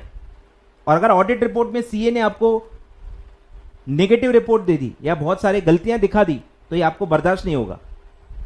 इसीलिए इनडायरेक्टली सारे ऑर्गेनाइजेशन जो है वो एएस फॉलो करते हैं ताकि ऑडिटर कुछ भी नेगेटिव हमारी रिपोर्ट में न लिख पाए। तो डायरेक्टली तो नॉन कॉर्पोरेट एंटिटी पे कुछ भी अप्लाई नहीं होता क्योंकि उनके लॉ में कुछ लिखा ही नहीं, लेकिन indirectly they are compelled to follow all the accounting standard because they want a clean report from auditor, because they want clean report from the auditor. Clear है? तो ध्यान देना, indirectly non corporate entities are also required to follow the accounting standard on the basis of level in it follows। ठीक है, चलिए अब ध्यान दो, लेवल 1 में कौन कौन आता है? क्वेश्चन आ सकता है, क्या हो रहा है भाई? हाँ, level 1 number 1, entities whose debt और इक्विटी इंस्ट्रूमेंट्स आर लिस्टेड और in the process of listing. Same जो ऊपर था, इन और आउटसाइड इंडिया। अब ये मैं कह रहा हूं इलॉजिकल है, मुझे बताओ इनमें से कौन इक्विटी या डेट इशू करता है? कौन इशू करता है भाई? सोसाइटीज में भी, और कोई नहीं है, कोई इशू नहीं करता भाई। ना एचयूएफ इशू करती है, ना सोल प्रॉपर्टी इशू करती है, ना पार्टनरशिप इशू करती है, कोई नहीं इशू करता। सोसाइटीज में भी शेयर्स इशू करें बट कोई नहीं इशू करता यार, मतलब बहुत ही रेयर होगा। रियल लाइफ में आपको नहीं मिलेगा, ये मैं कह रहा हूं, रियल लाइफ में कभी नहीं मिलेगा आपको। इसीलिए थोड़े अटपटे हैं, आपको नहीं जमेंगे, पर ये ऐसा ही है, कुछ नहीं कर सकते। तो आपका डेट इक्विटी ना लिस्टेड होना चाहिए, ना प्रोसेस ऑफ लिस्टिंग में होना चाहिए, इन और आउटसाइड इंडिया। तो आप लिस्ट 1 में, सॉरी ये उल्टा है, ये मतलब है तो आप लिस्ट लेवल 1 में आओगे। एसएमसी में यही पढ़ा था लेकिन वो नेगेटिव था, वहां नहीं होने चाहिए ऐसा लिखा था एसएमसी में, यहां लिस्टेड होने चाहिए लिखा है, पॉजिटिव है, वहां नेगेटिव था, पॉजिटिव है। ठीक है, आर लिखा है, आर लिस्टेड और are in process of listing. ठीक है, तो अगर आप लिस्टेड हो, आपके शेयर्स या डिबेंचर्स या डेट लिस्टेड है इन और आउटसाइड इंडिया, तो आप लेवल 1 में आ जाओगे। क्लियर है? फिर आप बैंक हो, फाइनेंशियल इंस्टीट्यूशन हो या इंश्योरेंस कंपनी हो, सब पॉजिटिव है, सेम क्लॉज है लेकिन यहां पॉजिटिव है, तो भी आप लेवल 1 में आ जाओगे। लेकिन आपका स्ट्रक्चर क्या होना चाहिए? Non corporate entity. ध्यान देना है, यहां कॉर्पोरेट बॉडीज नहीं आएंगे। बैंक अगर कंपनी स्ट्रक्चर में तो यहां नहीं आएगा, बैंक अगर नॉन कंपनी स्ट्रक्चर में है, जो कि देखो अलाउड भी नहीं है। मैं वही कह रहा हूं, काफी अटपटे पॉइंट्स हैं कि नॉन कॉर्पोरेट बॉडीज में ये सब बहुत रेयर होगा। कॉर्पोरेटिव बैंक भी होते हैं, कॉर्पोरेटिव सोसाइटी स्ट्रक्चर में भी होंगे, बट बहुत रेयर होते हैं। मैं कह रहा हूं बहुत ही रेयर होते हैं, ज्यादा नहीं होते। मेजर चंक जो है वो ये तीनों कैटेगरी में क्या होता है? कंपनी स्ट्रक्चर में ही होता है। अब ये आता है लॉजिकल वाला पॉइंट, ध्यान दो। ऑल कमर्शियल, इंडस्ट्रियल और business enterprise reporting having borrowings greater than 10 crore. ध्यान दो, ऊपर क्या पढ़ा था एसएमसी में? सेम ही था, 10 करोड़ ही था, कंपेयर करके पढ़ो। ठीक है, और फिर टर्नओवर भी 50 करोड़ ही था। क्लियर है? तो ये सेम है, 10 करोड़ लिमिट सेम है और 50 करोड़ का भी लिमिट सेम है। ठीक है, और होल्डिंग या सब्सिडरी हो ऊपर में किसी की, तो भी आप लेवल 1 में ही आओगे। तो ऊपर अगर आप बैंक थे इसलिए लेवल 1 में आ गए, तो आपके होल्डिंग सब्सिडरी भी लेवल 1 में आएंगे। आप लिस्टेड हो इसीलिए आप लेवल 1 में आए, तो आपके सारे होल्डिंग सब्सिडरी भी लेवल 1 में आएंगे। अगर आपका बोरिंग 10 करोड़ एक्सीड हो गया था तो भी आप लेवल 1 में आ गए, तो आपके होल्डिंग सब्सिडरी सारे लेवल 1 में आ जाएंगे। ठीक है, तो वो है। तो 4 पॉइंट्स हैं मेनली जो याद रखते हैं। Listed, bank, financial institution, insurance company, फिर अदर्स में बोरिंग 10 करोड़ से ज्यादा है, टर्नओवर 50 करोड़ से ज्यादा है, और चारों में से जो भी इनके सारे होल्डिंग सब्सिडी होंगे ये सब।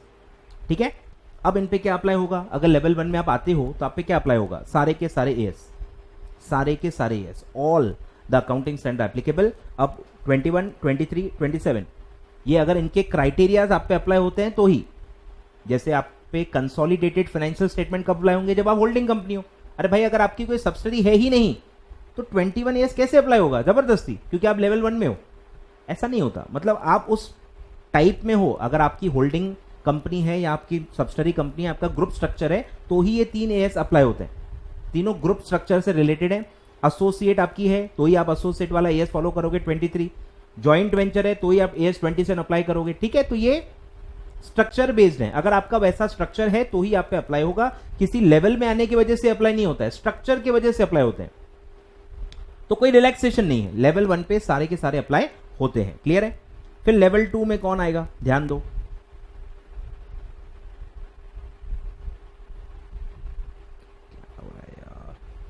लेवल 2 पे आ जाओ।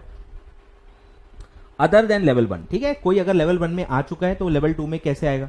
एक ही एंटिटी 2 में नहीं आ सकती ना, तो वो ओवरलैपिंग नहीं होना चाहिए।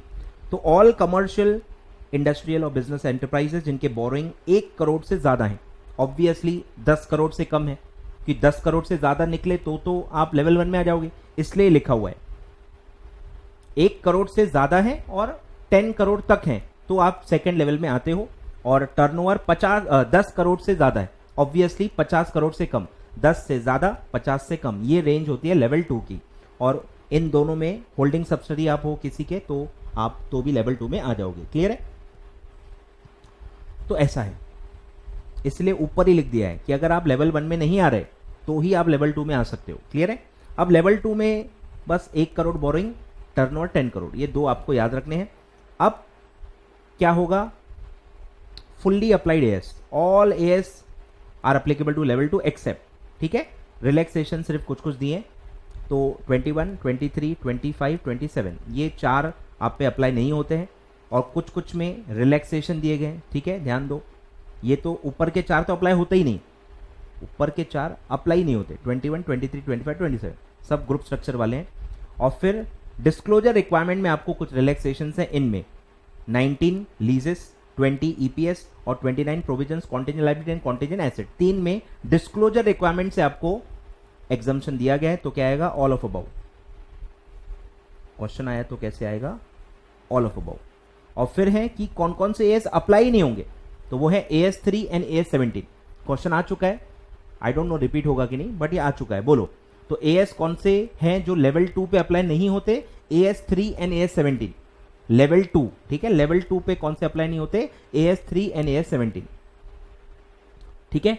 और फिर है लेवल 3, तो जो भी लेवल 1 और लेवल 2 में नहीं आया तो ये लेवल 3 में आएंगे। ठीक है, बैलेंसिंग कैटेगरी है,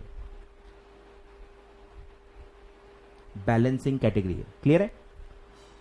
तो ऊपर का तो सब अप्लाई होगा, ध्यान दो। In addition to the partial and full exemptions as given in level 2, तो ये तो सब एग्जम्पशन रहेगा ही जो भी लेवल 2 को दिया है। लेवल 2 से और एक्स्ट्रा क्या है वो सिर्फ दिया है, तो एक्स्ट्रा और क्या है? AS18 और AS24, AS18 and AS24। AS18 है related party transactions, related party disclosures, और AS24 है डिसकंटिन्यूइंग ऑपरेशंस। ठीक है, तो ये दो और AS लेवल 3 पे अप्लाई नहीं होते। इस पे भी क्वेश्चन आ सकता है या आ भी चुका होगा। ठीक है, तो ये ध्यान देना है। तो लेवल 2 पे आया तो 3 एंड 17, लेवल 3 पे आया तो 18 एंड 24, ये आपको ख्याल रखना है। क्लियर है? चलिए सर आगे बढ़ते हैं। अब जो मैंने कहा, ठीक है, कि कॉर्पोरेट एंटिटीज को 133 में जो भी नोटिफाइड सेक्शंस है वो फॉलो करने हैं। अब कौन सा सेक्शन है जो कहता है 133, तो कौन सा सेक्शन है? जहां नोटिफाई होता है, वो तो नोटिफाई करने का सेक्शन है। अरे पर एएस फॉलो करना है ये कौन बोलता है? तो ये है section 129 which deals with financial statement. पढ़ाई होगा आपने कंपनी लॉ में। तो 129 फाइनेंशियल स्टेटमेंट पर अप्लाई होता है और वो कहता है कि फाइनेंशियल स्टेटमेंट बनाते वक्त आपको अकाउंटिंग स्टैंडर्ड फॉलो करना है। क्लियर है? सब छोड़ दो, फालतू बहुत ज्यादा डिटेलिंग भी है। और एक जो है कि कॉन्फ्लिक्ट हुआ तो क्या होगा, जो हमने पढ़ा कि एएस का लिमिटेशन क्या है कि वो लॉ को ओवरराइड नहीं कर सकता। तो अगर एक्ट और एएस में कोई कॉन्फ्लिक्ट है तो किसकी चलेगी, किसको अप्लाई करेंगे? तो वो एक्ट है, एक्ट को अप्लाई करेंगे। ठीक है, तो वो दिया है if there is any conflict between the provisions of any applicable act, any applicable act और accounting standard, the provisions of act shall prevail, the provisions of act shall prevail. ठीक है, तो वहां एएस अप्लाई नहीं हो सकता, वहां act के प्रोविजंस ही अप्लाई होंगे अगर कोई भी कॉन्फ्लिक्ट निकला तो। क्लियर है? आगे बढ़ते हैं। और ये मैंने बता दिया था कि आज की डेट में क्योंकि ट्रांजिशन फेज चल रहा है, क्योंकि इंप्लीमेंटेशन अभी भी चल रहा है। तो दो कैटेगरी में एएस है, एक है नॉर्मल अकाउंटिंग स्टैंडर्ड, क्या हो गया?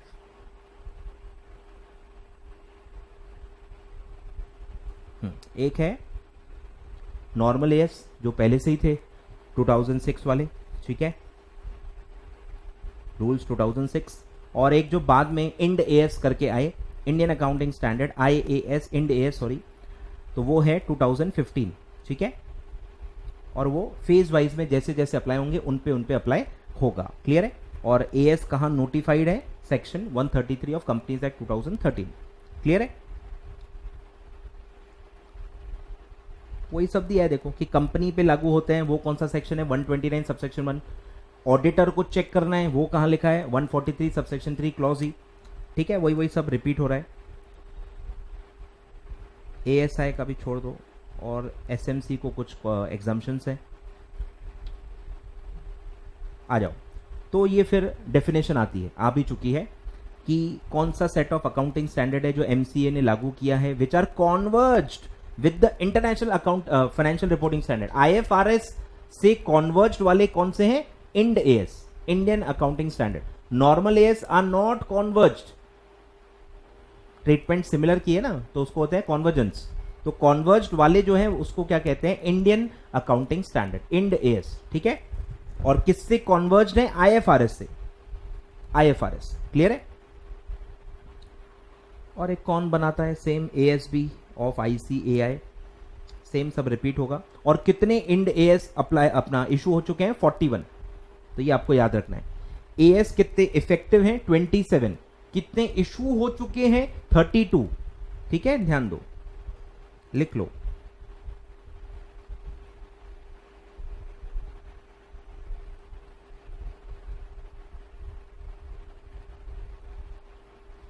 और इंड एएस कितना है, 41 इशू हो चुके हैं, 41 इशू हो चुके हैं, क्लियर है। तो ये आप लिख लो, लिखते जाओ, सब क्वेश्चन आ सकते हैं भाई, एक एक मार्क इंपॉर्टेंट है, ठीक है।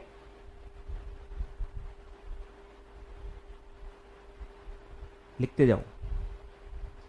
चलिए,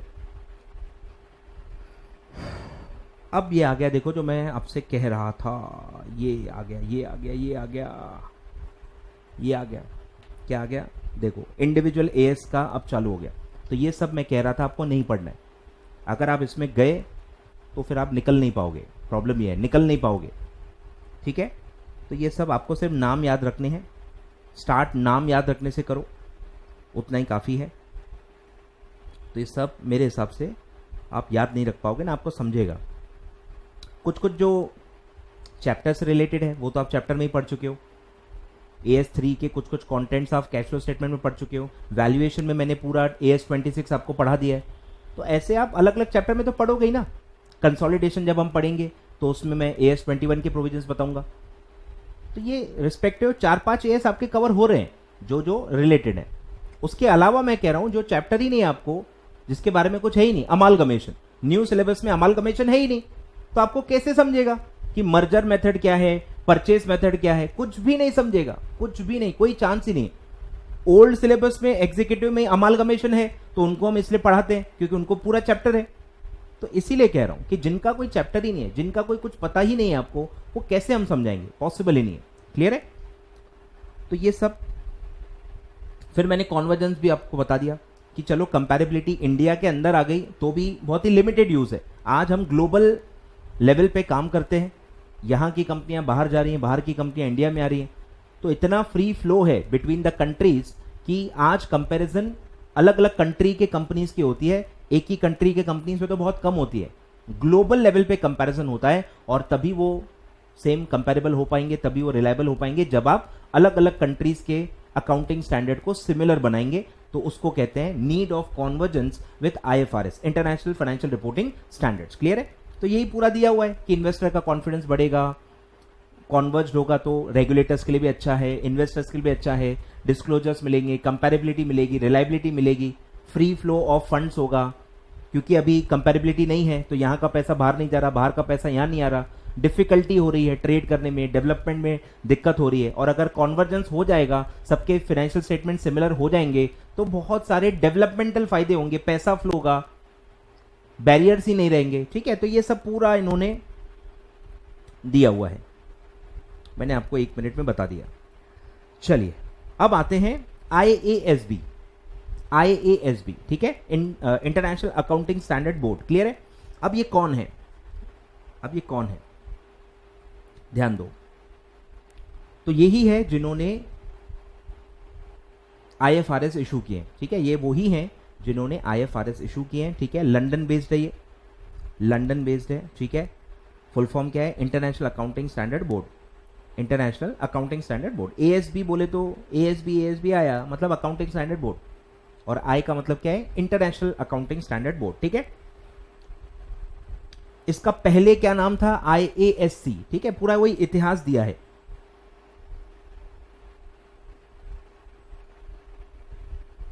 कि 2001 तक, ठीक है, 1973 में पैदा हुआ IASC, international accounting standard committee. बस कमिटी को बोर्ड नाम बदल दिया गया। तो ये 2001 तक एज इट इज काम करते रहे। इन्होंने कुछ स्टैंडर्ड्स इशू किए जिसको इंटरनेशनल अकाउंटिंग स्टैंडर्ड्स कहा गया, IAS। ठीक है, फिर 2001 में इनका नामकरण हुआ, बदला, और वो नाम हो गया IASB। ठीक है, तो इन्होंने ऊपर जो ऑर्गेनाइजेशन है, पुराना जो ऑर्गेनाइजेशन है, उनके जो भी ये IAS है उनका मान रखा, मतलब उनको बंद नहीं किया, उनको एज इट इज कंटिन्यू किया, उसमें थोड़े बहुत चेंजेस किए, पर उनको विड्रॉ नहीं किया। ठीक है, तो IAS भी वैसे के वैसे रखे और नए स्टैंडर्ड्स ऐड किए, उसका नाम था IFRS। तो IFRS सिर्फ IFRS नहीं आते, उसमें IAS भी आते हैं, इंटरनेशनल अकाउंटिंग स्टैंडर्ड्स भी आते हैं, और वही स्टैंडर्ड इंटरप्रिटेशन कमिटी जो इंटरप्रिटेशन देती है वो भी आते हैं। ठीक है, तो IAS और उसके इंटरप्रिटेशन, IFRS और उसके इंटरप्रिटेशन, ऐसे 4 चीजें IFRS में आज आती हैं। क्लियर है?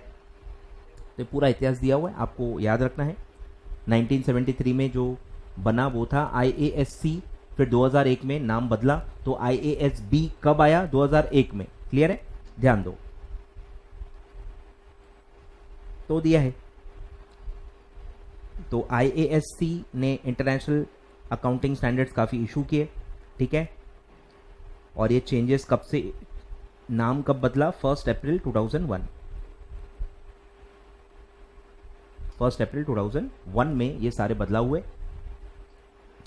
ठीक है, और फिर दिया हुआ है कि रिजेक्ट नहीं किया, पुराने जो IAS इशूड थे उनको बंद नहीं किया, उनको कंटिन्यू किया।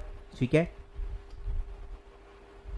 वही सब दिया हुआ है जो मैंने आपको कहा। ठीक है, तो आज IFRS का मतलब क्या है?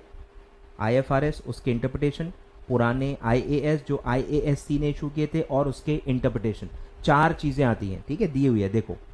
तो IFRS comprises of number 1 16 IFRS। ठीक है, 16 IFRS इशू किए गए, फिर उसी के इंटरप्रिटेशंस। ठीक है, ध्यान दो, IFRIC, ठीक है, IFRIC आफ्टर 2001 12 इंटरप्रिटेशन दिए गए। फिर IAS 24 IAS इशू किए गए बाय IASC बिफोर 2001, और SIC ने बिफोर 2001 4 इंटरप्रिटेशन दिए थे। ठीक है, यहां नाम क्या है? SIC, और यहां है IFRIC, इंटरप्रिटेशन कमिटी के नाम है। क्लियर है? तो ऐसे 4 नाम है, IASC जो पुराना नाम था, और इंटरप्रिटेशन कमिटी का नाम था SIC, स्टैंडिंग इंटरप्रिटेशन कमिटी। फिर नाम बदला IASB, और उसके जो इंटरप्रिटेशन कमिटी है उसका भी नाम बदला IFRIC। ठीक है, RFIRC, international financial reporting interpretation committee. IC सिर्फ क्या है? Interpretation committee. IFR सेम ही है, इंटरनेशनल फाइनेंशियल रिपोर्टिंग। क्लियर है? तो ऐसे पूरे आपके चीजें हैं जो IFRS में आती हैं। फिर है कि IFRS प्रिंसिपल बेस्ड है, इस पे भी क्वेश्चन आ सकता है। प्रिंसिपल बेस्ड है, रूल बेस्ड नहीं है। ये डिक्टेट नहीं करते कि ऐसा है तो ऐसा करो, वो आपको प्रिंसिपल्स बताते हैं, वो आपको गाइड करते हैं कि ये आप क्राइटेरिया यूज करो, इसके हिसाब से जो आपको सही लगता है वो करो। सिर्फ प्रिंसिपल मोटिव क्या है वो आईएफआरएस बताता है, डिक्टेट नहीं करता, डिक्टेट नहीं करता। क्लियर है, ध्यान दो। तो प्रिंसिपल बेस्ड है मतलब क्या कि दे एस्टैब्लिश ब्रॉड रूल्स, ऊपर ऊपर से बताते हैं कि क्या डायरेक्शन होना चाहिए, बाकी आप डिसाइड करो। ठीक है, rather than dictating the specific treatments, rather than dictating the specific treatment, specific treatment dictate नहीं करते वो। क्लियर है, और धीरे धीरे एक्सेप्ट हो रहा है, अलग अलग कंट्रीज इसको अडॉप्ट कर रही हैं, बहुत ज्यादा पॉपुलर है। तो ये सब पूरा बैकग्राउंड दिया हुआ है। अब ये वही काफी सारी चीजें काम की नहीं है, जिस जिस पे क्वेश्चन नहीं आ सकता वो काम के नहीं है, और वो मैं स्किप करते जाऊंगा। क्लियर है, तो ये इसमें 4 चीजें आती है, वो आपको याद रखना है। प्रिंसिपल बेस्ड है, सिर्फ रूल्स यानी ऊपर ऊपर से ब्रॉड प्रिंसिपल्स बताते हैं, स्पेसिफिक ट्रीटमेंट डिक्टेट नहीं करते। क्लियर है, 1973 में बना था, नाम था IASC, फिर 2001 में 1 अप्रैल 2001 से नाम बदला IASB, फिर IFRS उन्होंने इशू किए और इंटरप्रिटेशन इशू किए, वो सब मैंने आपको बता दिया। ठीक है, इतना काफी है। आगे बढ़ते हैं। फिर सेम इंडिया में क्या हो गया, तो इंडिया भी बहुत बड़ा कंट्री है, डेवलपिंग कंट्री है, बहुत ज़्यादा कंट्रीब्यूट करता है, तो इंडिया पे भी प्रेशर बना, क्योंकि बाहर से पैसा इंडिया भी आ रहा था, इंडिया से पैसा भी बहुत बाहर जा रहा था, तो बहुत सारी दिक्कतें थी।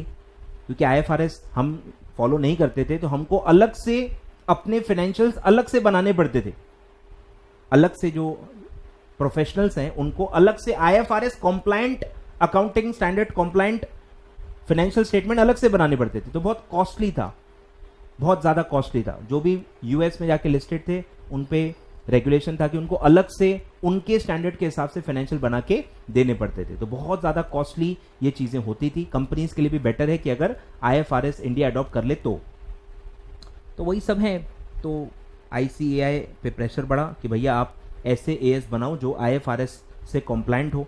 क्लियर है, तो मैंने आपको बता दिया कि इंस्टीट्यूट ने, ICAI ने डायरेक्ट कॉपी पेस्ट नहीं किया, डायरेक्ट पूरा अडॉप्ट नहीं किया, उन्होंने रिकॉग्नाइज किया कि इंडिया अलग है, इंडिया यूनिक है, यहाँ का काम करने का तरीका अलग है, यहाँ के बिजनेस अलग है, यहाँ के स्ट्रक्चर्स अलग है, यहाँ के लॉ अलग हैं, तो आप डायरेक्ट IFRS नहीं ला सकते, डायरेक्ट IFRS नहीं ला सकते, बहुत ही गलत हो जाएगा। तो उन्होंने कार्व इन कार्व आउट्स वाला स्ट्रक्चर लिया, स्ट्रक्चर वहां से लिया, और ट्रीटमेंट्स को जहां जहां सेम रख सकते हैं सेम रखा, जहां जहां नहीं रख सकते वहां इंडिया के ट्रीटमेंट्स ही रखे, नई चीजें ऐड की, कार्व इन किया, और कुछ कुछ वहां का यहाँ एप्लीकेबल नहीं है तो कार्व आउट किया। क्लियर है, तो ये सब पूरा दिया हुआ है। ठीक है, तो IFRS का क्या फायदा होगा, single set of accounting standard आएंगे वर्ल्ड लेवल पे, फिर परमिट होगा इंटरनेशनल कैपिटल, कैपिटल इधर का उधर बहुत इजीली जा पाएगा, ज्यादा वॉल्यूम जाएगा, रेगुलेटर्स के लिए भी काम का है, फाइनेंशियल स्टेटमेंट की भी बेटर अंडरस्टैंडिंग मिलेगी क्योंकि आप बहुत ज्यादा कंपेयर कर सकते हो, और प्रोफेशनल्स का भी बहुत अच्छा काम हो जाएगा, यहाँ वाले वहां पे भी सर्विस दे सकते हैं, वहां वाले यहाँ पे भी सर्विसेज दे पाएंगे। क्लियर है, प्रोफेशनल्स का भी बहुत ज्यादा फायदा होगा। तो ये 5 फायदों की वजह से IFRS अडॉप्ट होने चाहिए, IFRS कॉम्प्लाई करने चाहिए। अब जो इंडिया में अभी आप यूज करते हो उसको क्या कहते हैं, GAAP, generally accepted accounting principle. Principle word पे ध्यान देना है, अकाउंटिंग प्रिंसिपल, इसमें कंफ्यूज करेंगे, पॉलिसी ये वो मिलते जुलते वर्ड्स आपको दिए जाएंगे, पर क्या है प्रिंसिपल। तो जो इंडिया में आप फॉलो करते हो उसको कहते हैं इंडियन गैप। ये पूरा एक सेट है, accounting standard plus disclosure requirements plus जो भी लॉ है वो सबको मिला के एक नाम दिया गया है इंडियन गैप। ठीक है, तो Indian GAAP is a set of accounting standard that are specifically design for Indian context. Most Indian companies follow Indian GAAP while preparing the accounting records. ठीक है, अब IFRS जब कोई फॉलो करता है तो उनको बताना पड़ता है कि हाँ हमने IFRS फॉलो करके बनाया है, पर इंडिया में ऐसा नहीं, इंडिया में अलग से बताने की जरूरत नहीं कि हाँ मैंने इंडियन गैप यूज करके बनाए हैं, वहां अज्यूम्ड ही है, वहां अज्यूम्ड ही है। तो अगर आप इंडियन गैप फॉलो करके, इंडियन अकाउंटिंग स्टैंडर्ड फॉलो करके बना रहे हो तो बताने की जरूरत नहीं है, जताने की जरूरत नहीं है कि मैंने इंडिया फॉलो किए, वहां हम अज्यूम ही कर लेंगे। यहां उल्टा है, इंडिया में उल्टा है, नहीं फॉलो किया तो बताना पड़ता है, नहीं फॉलो किया तो बताना पड़ता है। ठीक है, तो बाहर की कंट्री से यहाँ पे काफी फर्क है। अब ये भी डिफरेंसेस आपको कुछ समझे कि नहीं, दो तीन बता देता हूँ। जैसे बैलेंस शीट, ये तो आप पढ़ते ही हो इसलिए बता रहा हूँ कि बैलेंस शीट का तो प्रॉपर फॉर्मेट है शेड्यूल 3 में, पर वहाँ IFRS में कोई अभी भी फॉर्मेट नहीं है, कोई पर्टिकुलर फॉर्मेट नहीं है। इनकम स्टेटमेंट में भी शेड्यूल 3 में आपका पूरा है, यहाँ पे भी IFRS में कोई स्टैंडर्ड फॉर्मेट नहीं है। कैश फ्लो स्टेटमेंट, ठीक है, वहाँ सबके लिए मैंडेटरी है, कोई एग्जम्पशन नहीं दिया है। IFRS के तहत कैश फ्लो स्टेटमेंट से कोई एग्जाम्पशन नहीं, लेकिन इंड एएस में मतलब इंडिया में लेवल 3 एंटिटीज एग्जाम्प्ट है, जो अपन ने एसएमसी में भी एग्जाम्पशन पढ़ा, तो यहाँ कुछ कुछ लोगों का एग्जाम्पशन है। फिर जो आपको समझेगा वो है इंटेंजिबल एसेट्स, ठीक है, उसमें आईएफआरएस में इनडेफिनेट लाइफ होती है, बट इंडिया में हमने पढ़ा वैल्यूएशन में, आई होप आपने वैल्यूएशन का वीडियो देखा होगा, तो उसमें हमने पढ़ा था कि 10 ईयर्स का लाइफ अज्यूम किया जाता है, वहां इनडेफिनेट लाइफ हो ही नहीं सकती, 10 साल से ज्यादा की लाइफ हो ही नहीं सकती अनलेस यू प्रूव इट। अब प्रूव करोगे भी तो 20 साल 25 साल 50 साल होगी ना। इनडेफिनेट लाइफ अपने यहाँ कोई कंसेप्ट है ही नहीं, लेकिन फॉरेन में आईएफआरएस में इनडेफिनेट लाइफ हो सकती है। क्लियर है? तो ऐसा है, बाकी तो बहुत सारी चीजें हैं, वही कह रहा हूँ, इतना इतना पढ़ोगे तो short term memory loss Ghajini हो जाओगे, मत पढ़ो इतना, ठीक है। चार पांच चीजें जो है काम की वो पढ़ लो, जो आप समझ में आएगा आपको। अब देखो पूरा लिस्ट दिया है आईएफआरएस, ठीक है, तो ये पूरा 16 आईएफआरएस हैं, फिर आईएएस हैं, ठीक है, सब मिला के पूरे आपके, इसी को आप आईएफआरएस कहते हो। ये भी आपको एक एक करके नाम याद करने। इसमें भी सेम जो मैंने आपको कहा कि जो टॉपिक्स हैं टॉपिक वाइज जाओ, ईपीएस एएस भी है, इंड एएस भी है, आईएफआरएस भी है, तो टॉपिक लिखो, तीनों नंबर लिखो, ऐसे आप पढ़ो, टॉपिक वाइज पढ़ो। 10 टॉपिक भी पढ़ लिए मतलब 10 × 3 30 नंबर्स आपको याद हो जाएंगे। क्लियर है?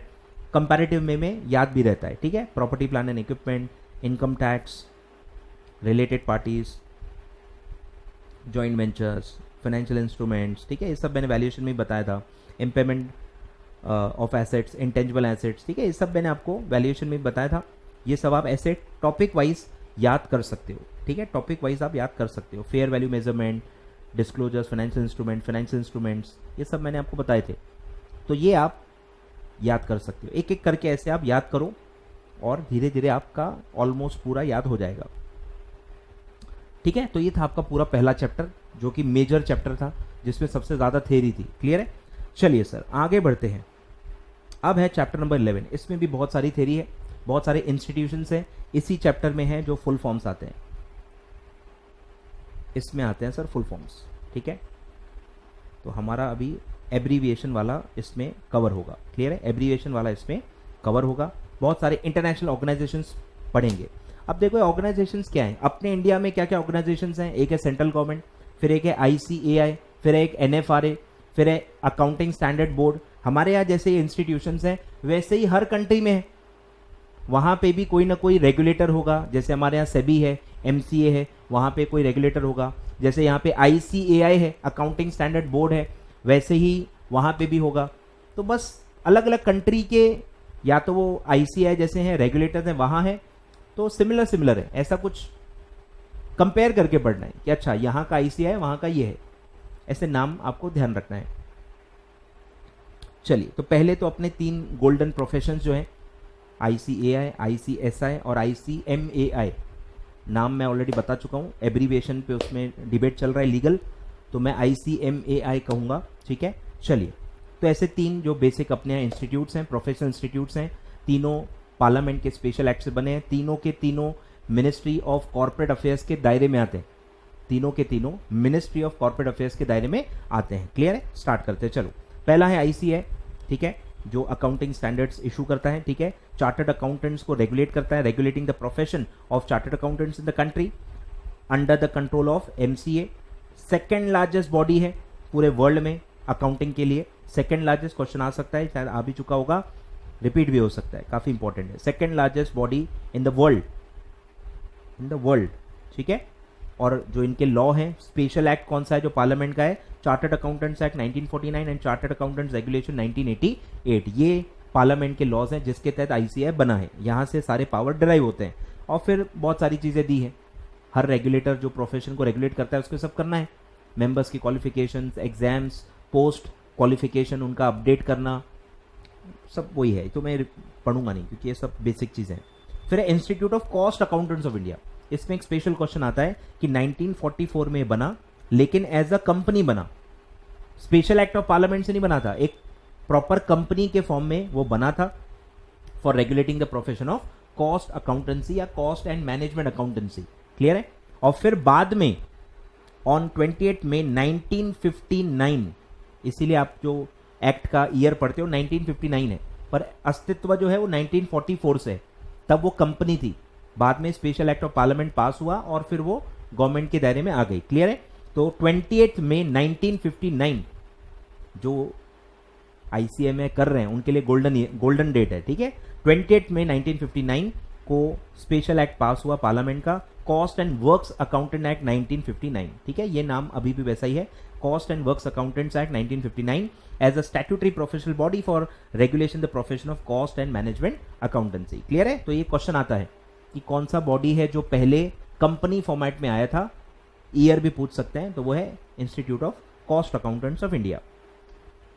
अब वही है कि ये कॉस्ट रिकॉर्ड्स को ऑडिट करते हैं, कॉस्ट रिकॉर्ड्स के बारे में पूरा देखते हैं, तो इनका पूरा कॉस्टिंग से रिलेटेड पूरा काम है, वो सब दिया हुआ है, पूरे वही ऑब्जेक्टिव्स दिए हैं। तो ये हो गया। अच्छा, इंस्टीट्यूट ने अपना ही नहीं दिया, ठीक है, आईसीएसआई दिया ही नहीं है, कोई दिक्कत नहीं है। चलो सर, तो 2 इंडिया का हो गया। अब आगे बढ़ते हैं, इंटरनेशनल बॉडीज स्टार्ट करते हैं।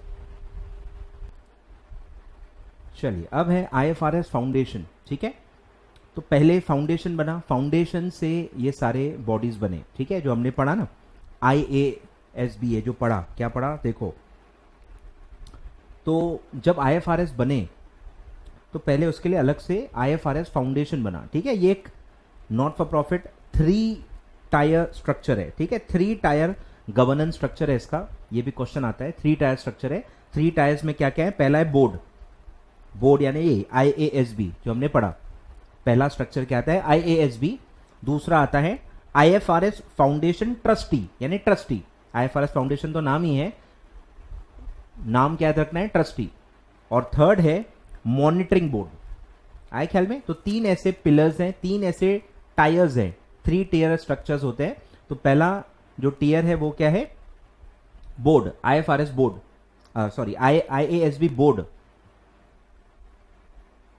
बना लो, डायग्राम बना लो। तो आईएफआरएस फाउंडेशन 3 टीयर स्ट्रक्चर है। पहला IASB, ठीक है। सेकंड ट्रस्टी, थर्ड है मॉनिटरिंग बोर्ड। ठीक है, तो ऐसे 3 टीयर स्ट्रक्चर है फाउंडेशन का। ठीक है, अब किसका क्या काम है वो सब दिया हुआ है। सबसे इंपॉर्टेंट जो क्वेश्चन आता है वो है कि कितने कंट्रीज आईएफआरएस स्टैंडर्ड अडॉप्ट कर चुके हैं? 125 jurisdictions, 125 countries, 125 jurisdictions IFRS follow कर रही हैं, यानी इतना ज्यादा एक्सेप्टेबल है वो। ठीक है, क्वेश्चन आता है। फिर है कि ये हो गया कि 3 टीयर स्ट्रक्चर है और दिया हुआ है देखो कि ट्रस्टी का देखो क्या काम है? Governance and oversight. ये तो आपने हर जगह पढ़ा है, जगह जगह जितने भी ट्रस्टी वाले स्ट्रक्चर आपने पढ़ा है, सिक्योरिटी लॉ में तो बहुत ज्यादा है, तो वहां पे ट्रस्टी का काम ही क्या होता है? गवर्नेंस और ओवरसाइट, कि जो उसके दायरे में आता है वो काम कैसे कर रहा है कि नहीं कर रहा है ढंग से, वो सब देखना उनका काम होता है। ठीक है, तो IASB पे governance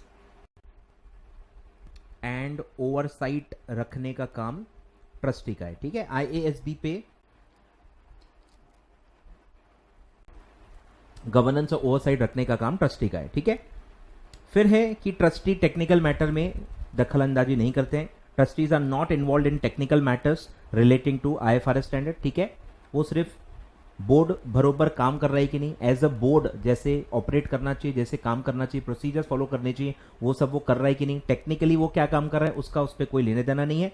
this responsibility rest with the board. ठीक है, तो स्टैंडर्ड्स बनाने का जो काम है, आईएफआरएस स्टैंडर्ड्स का जो काम है, जो टेक्निकल काम है, वो सब क्या है?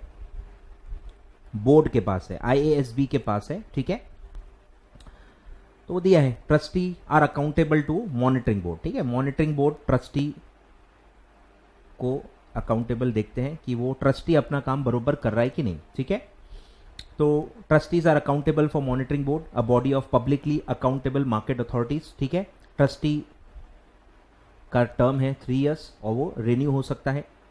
3 इयर्स टर्म है और वो रिन्यू हो सकता है, रिन्यूएबल टर्म है, एक्सटेंड हो सकती है। ठीक है, अब ये सब दिया है कि ट्रस्टी को क्या क्या आना चाहिए, वो आना चाहिए, ये सब अभी आपको मेरे हिसाब से पढ़ना नहीं चाहिए, ठीक है। ध्यान दो, trustees are accountable to monitoring board, their reports to monitoring board are available on the trustee meeting pages, ठीक है। तो इतना मेरे ख्याल से आपको पता होना चाहिए अबाउट IFRS फाउंडेशन और उसके जो 3 टीयर्स हैं।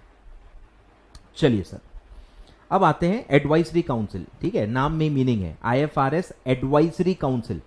IFRS बनाते वक्त, स्टैंडर्ड्स बनाते वक्त ये लोग एडवाइस करते हैं, क्लियर है।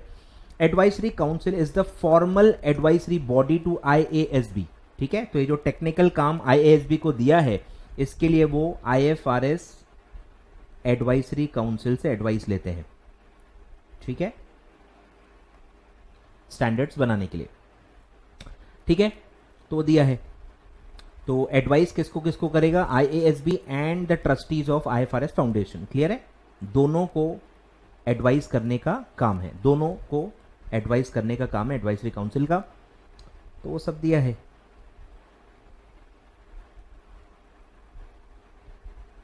सब याद नहीं रख पाओगे, 43 ऑर्गेनाइजेशन, 43 49 इंडिविजुअल मेंबर्स, ये सब नहीं याद रख पाओगे। बस मीटिंग कितनी होती है, ट्वाइस अ ईयर, ठीक है। ट्वाइस अ ईयर मीटिंग रखते हैं ये लोग, और कहाँ रखते हैं, लंदन में।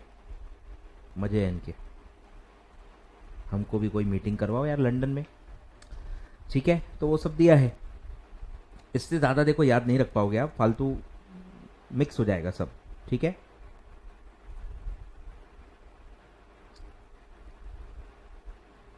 अब देखो क्या क्या टॉपिक पे कंसल्ट करते हैं वो भी दिया है।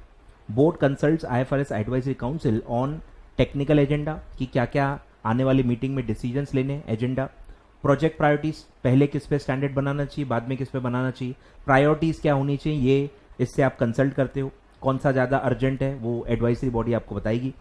Project issues relating to application and implementation, ये तो सबसे मेन है टेक्निकल। और possible benefits and cost of particular proposals, तो ये 4 चीज़ों के बारे में आप एडवाइजरी काउंसिल से एडवाइस लेते हो, क्लियर है। तो यहां मैं लिख देता हूं,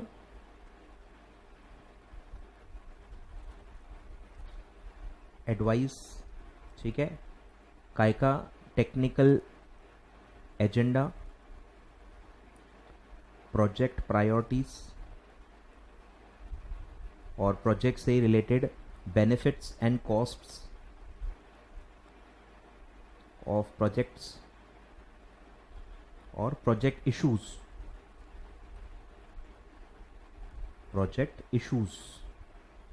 ठीक है। ऐसे 4 टॉपिक्स के लिए आप एडवाइजरी लेते हो, क्लियर है, ऐसा है।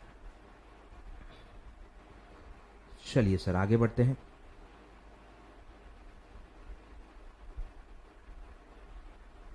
चलिए, तो हो गया, इसमें इतना हो गया, ठीक है। ये मैंने पूरा आपको काम का पूरा बता दिया फाउंडेशन से रिलेटेड। अब आगे बढ़ते हैं। ASB तो वही है, अकाउंटिंग स्टैंडर्ड बोर्ड। IPS का मतलब क्या है, international public sector. Public sector का मतलब है PS और I मतलब इंटरनेशनल, ठीक है। International public sector ASB। अब है ये ASB, ठीक है, जैसे इंडिया में ASB है, उसी का मिलता जुलता स्ट्रक्चर है, सिर्फ ये ऐसा ASB है जो पब्लिक एंटिटीज के लिए स्टैंडर्ड्स बनाता है, जो सिर्फ पब्लिक एंटिटीज के लिए स्टैंडर्ड्स बनाता है। तो वो है IPS ASB, ठीक है। ध्यान दो, तो जैसे कि नाम है अकाउंटिंग स्टैंडर्ड बोर्ड है, तो क्या करेगा भाई, अकाउंटिंग स्टैंडर्ड बनाएगा। Develops accounting standards and guidance for use by the public sector entities, ये तो नाम से ही पता चलता है। ASB है तो अकाउंटिंग स्टैंडर्ड बनाएगा, और पब्लिक सेक्टर के लिए तो पब्लिक सेक्टर एंटिटीज के लिए बनाएगा, ठीक है। लिखा है रिसीव सपोर्ट, फाइनेंशियल सपोर्ट मिलता है from ADB, Asian development bank, Canada के जो चार्टर्ड अकाउंटेंट प्रोफेशन है उससे, साउथ अफ्रीका जो ASB है उससे, government of Canada, New Zealand, Switzerland, क्या कुछ फायदा नहीं है, चलो ठीक है। तो वो है, तो AS अकाउंटिंग स्टैंडर्ड बनाते हैं, तो वही सब है कि हाई क्वालिटी स्टैंडर्ड्स बनाओ, डेवलप करो, अवेयरनेस बढ़ाओ उसके बारे में ताकि उसको यूज़ किया जाए। तो ये सब है, देखो एक्सपोजर ड्राफ्ट बनाते हैं, कमेंट्स लेके उस पर जो अपन ने ASB का प्रोसीजर पढ़ा, सेम यहाँ पे भी वही पॉइंट्स हैं, ठीक है। तो सिंस 1997 38 अक्रूवल स्टैंडर्ड्स बनाए हैं आईपीएस एएसबी ने, ठीक है। बस ये एक ही पॉइंट है जो आपको याद रखना है। और फर्स्ट ग्लोबल कंसेप्चुअल फ्रेमवर्क बनाया गया, फर्स्ट ग्लोबल कंसेप्चुअल फ्रेमवर्क बनाया आईपीएस एएसबी ने इन अक्टूबर 2014। तो ये भी क्वेश्चन आ सकता है, ठीक है। तो वो सब दिया है, टिपिकल फीचर्स दिए हैं, मेरे ख्याल से इतना आप नहीं कर पाओगे, ठीक है। It comprises of individuals from IMF, international organisation of supreme audit institutions, organisation for economic cooperation and development and the world bank group. इन सबसे इंडिविजुअल्स इस ग्रुप में हैं। तो बस इतना ही है, 2-3 ही पॉइंट्स याद रखो, ठीक है। 2-3 ही पॉइंट्स याद रखो। 38 अक्रूवल स्टैंडर्ड्स। अब आते हैं यूके के एफआरसी पे, फाइनेंशियल रिपोर्टिंग काउंसिल। ये भी क्वेश्चन आ चुका है, ठीक है, कि एफआरसी क्या है। यूके का रेगुलेटर है, यूके एंड आयरलैंड का मिला के रेगुलेटर है, इंडिपेंडेंट रेगुलेटर है, ठीक है। Responsible for regulating auditors, accountants, actuaries, मतलब ICAI जैसा है, वही कह रहा हूं। आप बस कंपेयर करो। आईपीएस एएसबी क्या है भाई, एएसबी है, अकाउंटिंग स्टैंडर्ड्स डेवलप करता है। फिर एफआरसी क्या है, ये भी ICAI जैसा है, रेगुलेटर है जो ऑडिटर्स को, अकाउंटेंट्स को और जो पूरा प्रोफेशन को रेगुलेट करता है। क्लियर है। तो ये ICAI के पैरेलल लाइंस पे है। तो आपको सब समझ में आ जाएगा कि ICAI का क्या काम है, आपको पता है, तो वैसे ही इसका भी काम होगा, ठीक है। तो वो दिया है, यूके का रेगुलेटर है for accounting, auditing and actuary profession, ठीक है, and also responsible for corporate governance in UK, ठीक है। Partly funded by government and partly by industry, question आ सकता है, ठीक है। तो यही सब है कि उसका भी एक बोर्ड है जो रिस्पॉन्सिबल है ओवरऑल गवर्नेंस एंड स्ट्रैटेजी के लिए, कैसे फंक्शन करता है, ये सब दिया है, एक काम का नहीं है, ठीक है। तो इसमें बस यही 2-3 चीजें याद रखनी है। एफआरसी का full form UK and island का है मिला के। कौन कौन इसके दायरे में आता है, auditors, accountants and actuaries, accountant, auditors and actuaries, ठीक है, 3 लोग इसके दायरे में आते हैं। कॉर्पोरेट गवर्नेंस भी इसी के दायरे में आता है, partly funded by government, partly funded by industry. और इसके जो बोर्ड ऑफ डायरेक्टर्स हैं वो सेक्रेटरी ऑफ स्टेट अपॉइंट करता है, secretary of state for business, innovation and skill. UK का जो गवर्नमेंट का स्ट्रक्चर होगा उसके हिसाब से, ठीक है। सेक्रेटरी ऑफ स्टेट आपको याद रखना है for business, innovation and skill, ठीक है। तो मेरे ख्याल से इतना काफी है, आगे बढ़ते हैं। फिर है EFRAG, ठीक है, European financial reporting advisory group. नाम में मीनिंग है, ये एडवाइजरी ग्रुप है, एडवाइजरी ग्रुप है, ठीक है। European financial reporting advisory group, it's a private organization establish in 2001, ठीक है। प्राइवेट ऑर्गेनाइजेशन है, सोचो मतलब क्या क्या आपके बुक्स में देके रखा है। प्राइवेट ऑर्गेनाइजेशन है जो एडवाइजरी देता है, ठीक है, with the encouragement of European commission, EC जिसको आप कहते हो, यूरोपियन कमीशन के एनकरेजमेंट से पब्लिक इंटरेस्ट में ये काम करता है, ठीक है। तो ये सब है। प्रोवाइड्स एडवाइस, एडवाइजरी कमिटी तो क्या करेगा, provides advice to the EC, European commission, on whether newly issued and revised IFRS meet the criteria of IAS regulation for endorsement for use within the EU, whether endorsement would be conducive to the European public good, ठीक है। IFRS यहां लागू करना चाहिए कि नहीं, इसके लिए यूरोपियन कमीशन इनको एडवाइस, इनसे एडवाइस लेती है, ठीक है, इसलिए आपकी पढ़ाई में, ठीक है। EFRAG, तो ये एक मेंबर भी है। EFRAG is a member of European delegation to IASB, ठीक है। IASB का जो अलग से फॉरम है, क्योंकि ग्लोबल स्टैंडर्ड्स है ना, अलग अलग लोगों का डेलीगेशन आता है, तो उसका एक मेंबर ये भी है, EFRAG, इसलिए आपको पढ़ाई में दिया गया है, ठीक है। And a member of international forum of accounting standard setters and has bilateral relationship with the regional and national groups, ठीक है। ये सब आप नहीं याद रख पाओगे, तो ये सब है फालतू, ठीक है। फुल फॉर्म याद रखो, फुल फॉर्म याद रखो, किसको एडवाइस करता है, यूरोपियन कमीशन, ठीक है, और IFRS पे ये एडवाइस करता है, और 2001 में बना है, और प्राइवेट ऑर्गेनाइजेशन है, क्लियर है, प्राइवेट ऑर्गेनाइजेशन है, 2001 में बना है। आगे बढ़ते हैं। फिर है FASB, ठीक है, ये भी ICAI जैसा ही है, ये भी ICAI जैसा ही है, ये US का है, ठीक है, ये US का है। इसका भी पूरा हिस्ट्री दिया है, जितना मेरे से होता है मैं आपको डिटेल में बताता हूं, ठीक है। तो पहले इसमें था AICPA, ये आपने सुना भी होगा, बहुत सारे डेफिनेशंस पे आता है AICPA, ठीक है, American institute of CPA, certified public accountants, ठीक है। यहाँ के CA को वहां क्या कहा जाता है, CPA, सर्टिफाइड पब्लिक अकाउंटेंट्स आपने सुना होगा। तो वहां पहले था AICPA, वहां क्या था पहले? AICPA।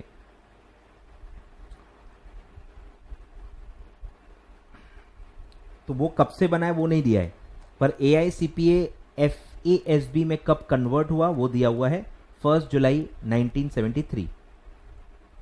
1 जुलाई 1973 से उसका नाम बदला और नाम रखा FASB, ठीक है, फाइनेंशियल अकाउंटिंग स्टैंडर्ड बोर्ड। नाम आसान है याद रखना, ठीक है। तो ये भी एक private not for profit organization है, स्टैंडर्ड सेटिंग बॉडी है जैसे ICAI है, ठीक है। और GAAP जो भी होते हैं जनरल, जैसे इंडिया का गैप है वैसे US का गैप जो है उसके लिए ये बनाया गया है, ठीक है, US से रिलेटेड है। और जो इसका सिक्योरिटी मार्केट रेगुलेटर है उसने भी देखो रिकॉग्नाइज किया है, सिक्योरिटीज एंड एक्सचेंज कमीशन, ये वहां का सिक्योरिटीज मार्केट का रेगुलेटर है US का, designated FASB as the organization responsible for setting the accounting standard for public companies in the US। Clear है? तो ये भी क्वेश्चन आ सकता है। फिर उनका मिशन विजन दिया है, आपके कोई काम का नहीं है। फिर उन्होंने 1984 में EITF बनाया, इसका भी एब्रीविएशन आता है emerging issues task force. Task force है जो एमर्जिंग इशू पे डिसीजन लेगी, यानी स्पेशलाइजेशन है, स्पेशलाइजेशन कि जो भी एमर्जिंग इशू होगा वो EITF को ट्रांसफर किया जाएगा, वो इसको देखेगी, ठीक है। 15 लोग हैं इसमें, 15 लोग हैं, both private and public sector से आते हैं। तो वो दिया है, इसको भी वैलिडिटी दी गई है। And EITF issue is considered just as valid as a FATF pronouncement and is included in the gap, यानी वो भी फॉलो करना मैंडेटरी है। क्लियर है? तो ये सब है यार, बहुत सारा है, नहीं याद रख पाओगे, ठीक है। जितना मैं बता रहा हूं उतना आप याद रखो। फिर है कि इसके ऊपर भी एक एंटिटी है, ओवरसाइट बॉडी है, वो है FAF, ठीक है। ओवरसाइट कौन करेगा? FAF। जैसे ICAI के ऊपर कौन है? MCA उसके ऊपर है, तो वैसे ही FASB के ऊपर कौन है? FAF, financial accounting foundation, financial accounting foundation which selects the member of FASB and the governmental accounting standard board and funds both the organizations, ठीक है। तो ये सब आपको याद रखना है। ओवरसाइट कौन करेगा? FAF। तो पहले नाम था AICPA, US का ये है, फिर नाम बदला 1 जुलाई 1973 को FASB, और उसका ओवरसाइट करता है FAF। इसमें कितने मेंबर्स होते हैं? 15, प्राइवेट और पब्लिक अलग अलग जगहों से आते हैं, ऑर्गेनाइजेशन से, ठीक है। और 1984 में इन्होंने EITF, emerging issues task force, इन्होंने बनाया। क्लियर है? इतना मेरे ख्याल से आप याद रख लोगे। चलिए सर आगे बढ़ते हैं। फिर देखो दिया है बोर्ड ऑफ ट्रस्टीज कौन कौन है FAF के, तो ये सब बहुत ज़्यादा हो जाएगा, ओवरडोज हो जाएगा। फिर AICPA के बारे में भी दिया है, देखो ये जो पुराना AICPA है इसके बारे में भी इतिहास दिया हुआ है, ध्यान दो। तो फाउंडेड इन 1887 दिया हुआ है, सॉरी 1887 में ये बना था, ठीक है। AICPA is the national professional organization of CPA, जैसे यहाँ ICAI है CA के लिए, वैसे ही वहाँ CPA के लिए AICPA है इन द US, ठीक है, with 4,18,000 members in 143 countries who represent business industry, public practice, government, education, student affiliates and international associates, ठीक है ना, इतना ज्यादा वाइड रीच है, ठीक है। और आई थिंक नंबर 1 यही है। ICAI सेकंड था ना, तो फर्स्ट ये है FASB, यानी जो पहले AICPA था, ठीक है। It develops and grades the uniform CPA exam, जैसे यहाँ ICAI CA का एग्जाम लेता है, वैसे यहाँ ये लोग क्या करते हैं, CPA का एग्जाम लेते हैं। अब AICPA के भी पहले का दिया हुआ है, and it's predecessors date back to 1887 when the American Association of Public Accountants AAPA was formed, ठीक है। यानी AICPA नहीं बना था, पहले क्या बना था, AAPA 1887 में, ठीक है। फिर क्या हुआ, इन 1916 American Association of Public Accountants was succeeded by Institute of Public Accountants, यानी IPA, institute of public accountants, ये हुआ 1913 में, ठीक है, 1916 सॉरी 1916 में नाम बदला, ठीक है। और तब मेंबरशिप थी सिर्फ 1150, और फिर नाम बदला गया अमेरिकन इंस्टीट्यूट ऑफ अकाउंटेंट्स इन 1917, ठीक है, एक ही साल में American institute of accountants, AIA आप ऐसा याद रख सकते हो, इन 1917 एंड रिमेन सो अंटिल 1957। ठीक है, वो चलते रहा और फिर 1957 में नाम बदला AICPA। ठीक है, AICPA, और फिर 1973 में नाम बदला FASB। आ रहा है समझ में? तो इतना सारा देखो इतिहास आपको दिया हुआ है। 1887 में AAPA था, American association of public accountants, फिर था IPA 1916 में बदला, फिर 1917 में एक साल में AIA रखा, एसोसिएशन ऑफ क्या था, अमेरिकन इंस्टीट्यूट ऑफ अकाउंटेंट्स, और फिर 1957 में नाम बदला AICPA और फिर 1973 में नाम बदला FASB। इससे ज्यादा देखो आप याद भी नहीं रख पाओगे। ठीक है, तो ये काफी है। और फिर काफी देखो और काम किए इन्होंने।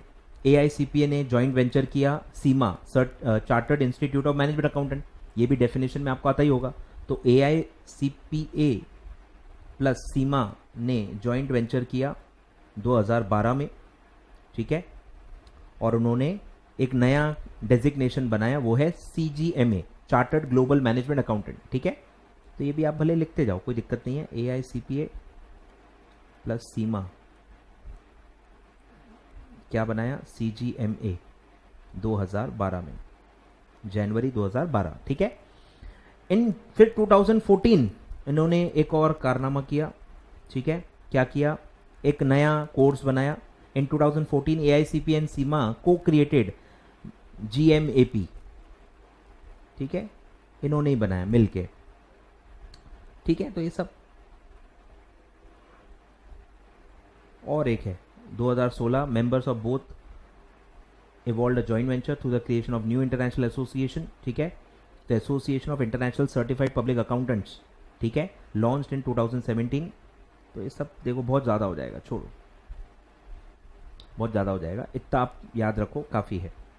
CGMA 2012, GMAP 2014। ठीक है, ये इन्होंने मिल के चीज़ें बनाई। ठीक है, और ये पूरा उसका हिस्ट्री। आगे बढ़ते हैं। अब है अलग अलग कंट्रीज के आ जाएंगे। देखो फिर से ऑस्ट्रेलियन अकाउंटिंग स्टैंडर्ड बोर्ड। ठीक है, ये भी क्या है, ASB जैसा ही है, ऑस्ट्रेलिया का है बस। ठीक है, तो कुछ खास में इसमें पूछने के लिए है नहीं, फुल फॉर्म आ सकता है। तो AASB यानी क्या है, Australian accounting standard board is an Australian governmental agency. ठीक है, प्राइवेट नहीं है, गवर्नमेंट की है, under the Australian securities and investment commission act 2001। ठीक है, एक्ट का भी नाम हो सकता है, पूछ ले भाई, कुछ भरोसा नहीं है। ठीक है, तो ये कंसेप्चुअल फ्रेमवर्क देते हैं फॉर प्रपोज स्टैंडर्ड्स। ठीक है, उनके एक्ट का सेक्शन नंबर दिया हुआ है, उनके लॉ का, जहाँ से पावर लेते हैं वो। ठीक है, single set of accounting standard बनाते हैं, फॉर्मुलेट करते हैं। तो वही सब है जो एक अकाउंटिंग स्टैंडर्ड बोर्ड का जो काम होता है। तो ये सब समझेगा ही नहीं, कॉर्पोरेशन एक्ट आपको क्या समझेगा, छोड़ दो। तो ये 2 टीयर्स हैं, ये पढ़ सकते हो, 2 टीयर्स ऑफ रिपोर्टिंग रिक्वायरमेंट्स। पहला है tier 1 Australian accounting standards and tier 2 Australian account standard reduced disclosure requirements. ठीक है, ये भी नाम आप याद नहीं रख पाओगे, 2 टीयर्स होते हैं, इतना याद रखो। ठीक है, उसका भी पूरा दिया है। देखो टीयर 1 में क्या आता है sir, includes interpretations issued by IASB and additional of paragraphs, ये भी है। और टीयर 2 में है recognition, measurement and presentation requirements of tier 1। तो इतना आपको ख्याल में रखना है। तो छोड़ो, चलिए 12 मेंबर्स होते हैं। ठीक है, जितना लिख पाओ लिख सकते हो।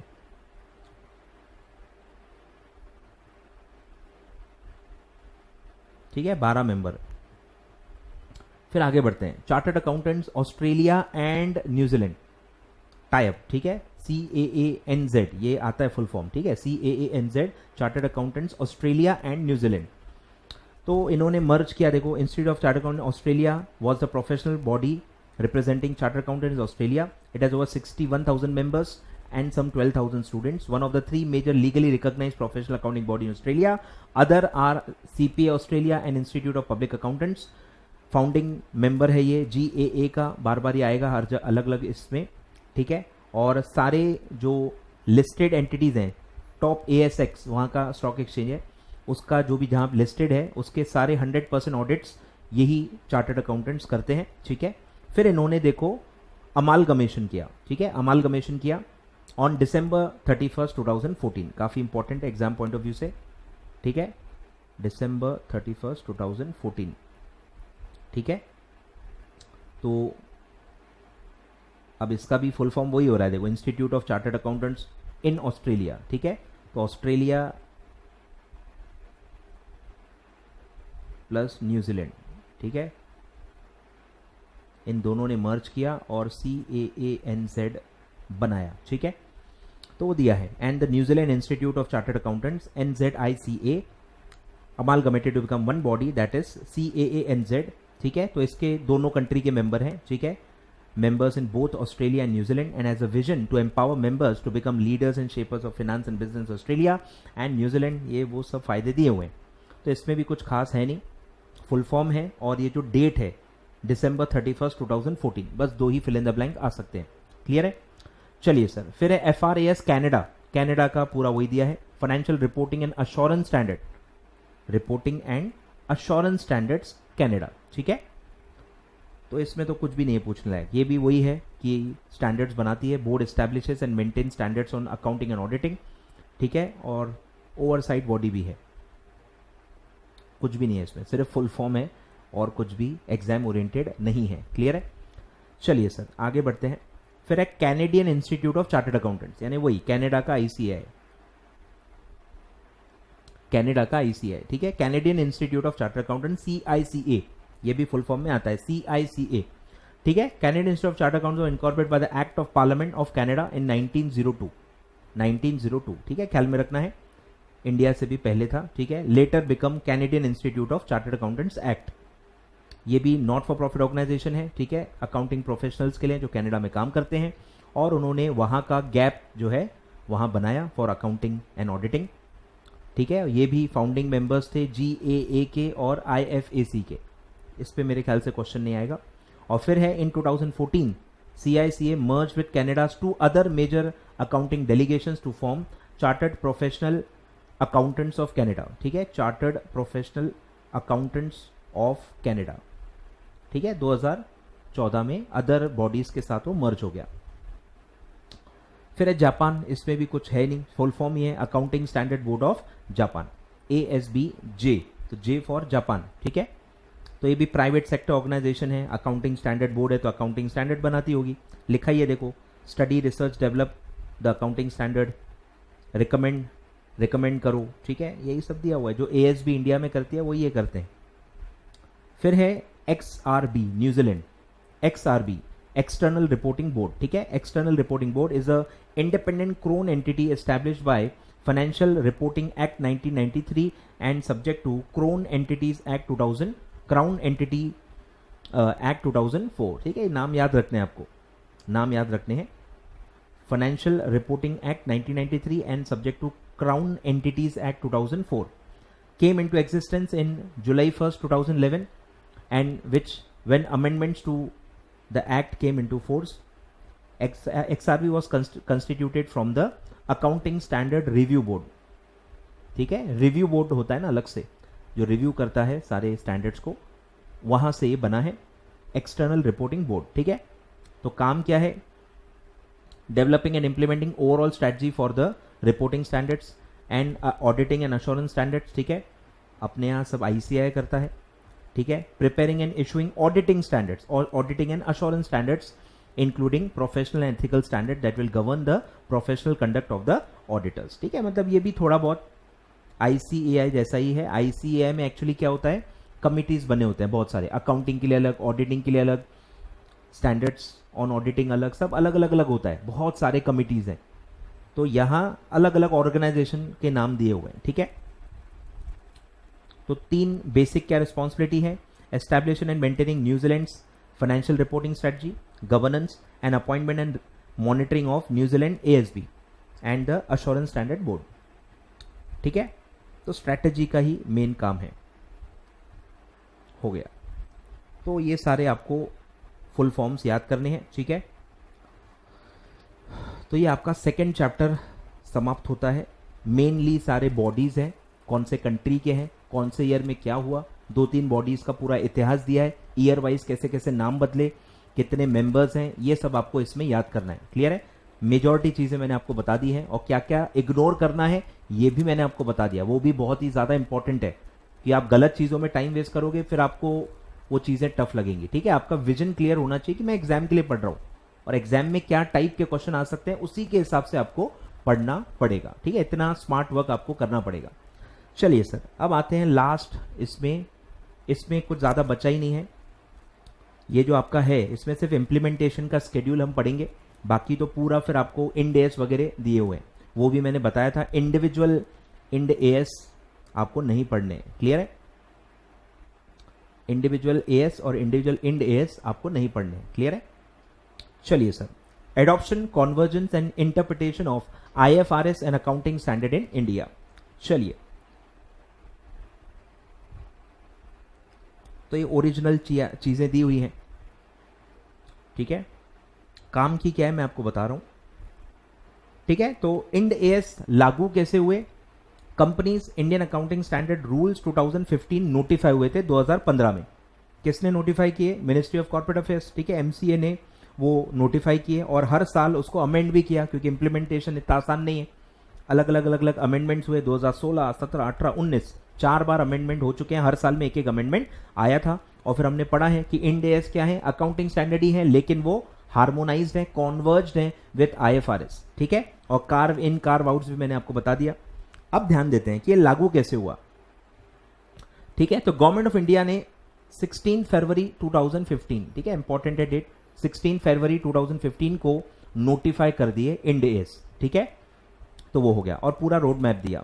अब उसमें 4 फेज हैं, 2 नॉर्मल, 2 बैंक्स एनबीएफसी के लिए अलग है, यानी 2 फेज हैं। 2 नॉर्मल एंटिटीज के लिए जो बैंक, एनबीएफसी और आज क्या था भूल गया मैं, एनबीएफसी, बैंक और इंश्योरेंस कंपनी। ठीक है? ये 3 को छोड़ के जो बाकी कंपनीज हैं उनके लिए फेज 1 एंड 2 है, और एनबीएफसी, बैंक और इंश्योरेंस कंपनी के लिए अलग फेज है। ठीक है? ध्यान दो। तो पहला जो फेज है वो है companies other than banking company, NBFC and insurance company, यानी नॉर्मल कंपनी। ठीक है? नॉर्मल कंपनीज के 2 फेज हैं।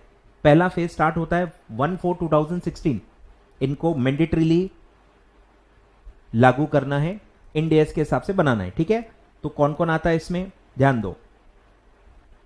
कंपनीज हुज इक्विटी और डेट आर लिस्टेड और are in the process of listing in और आउटसाइड इंडिया एंड, ठीक है, लिस्टेड होने चाहिए, एंड नेटवर्थ ऑफ 500 करोड़ और मोर।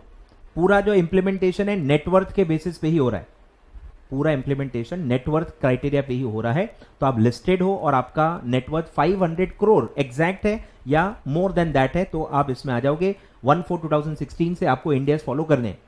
या फिर अगर आप अनलिस्टेड हो और आपका नेटवर्थ 500 करोड़ मोर है तो भी आपको आएगा, मतलब सारे ही हो गए ना। लिस्टेड पे भी 500 करोड़ और मोर है, अनलिस्टेड पे भी 500 करोड़ मोर है, दोनों के लिए सेम क्राइटेरिया है। एंड इन्हीं के holding subsidiary, joint venture, associate 4 हैं। ध्यान दो, जब हमने ये पढ़ा कॉर्पोरेट नॉन कॉर्पोरेट एंटिटीज का, एसएमसी का पढ़ा, उसमें नॉर्मली होल्डिंग सब्सिडरी था। यहां जब आप इंड एएस का इंप्लीमेंटेशन पढ़ोगे, उसके जो फेजेस पढ़ोगे, उसमें 4 लोग हैं, holding subsidiary, joint venture and associates. ठीक है?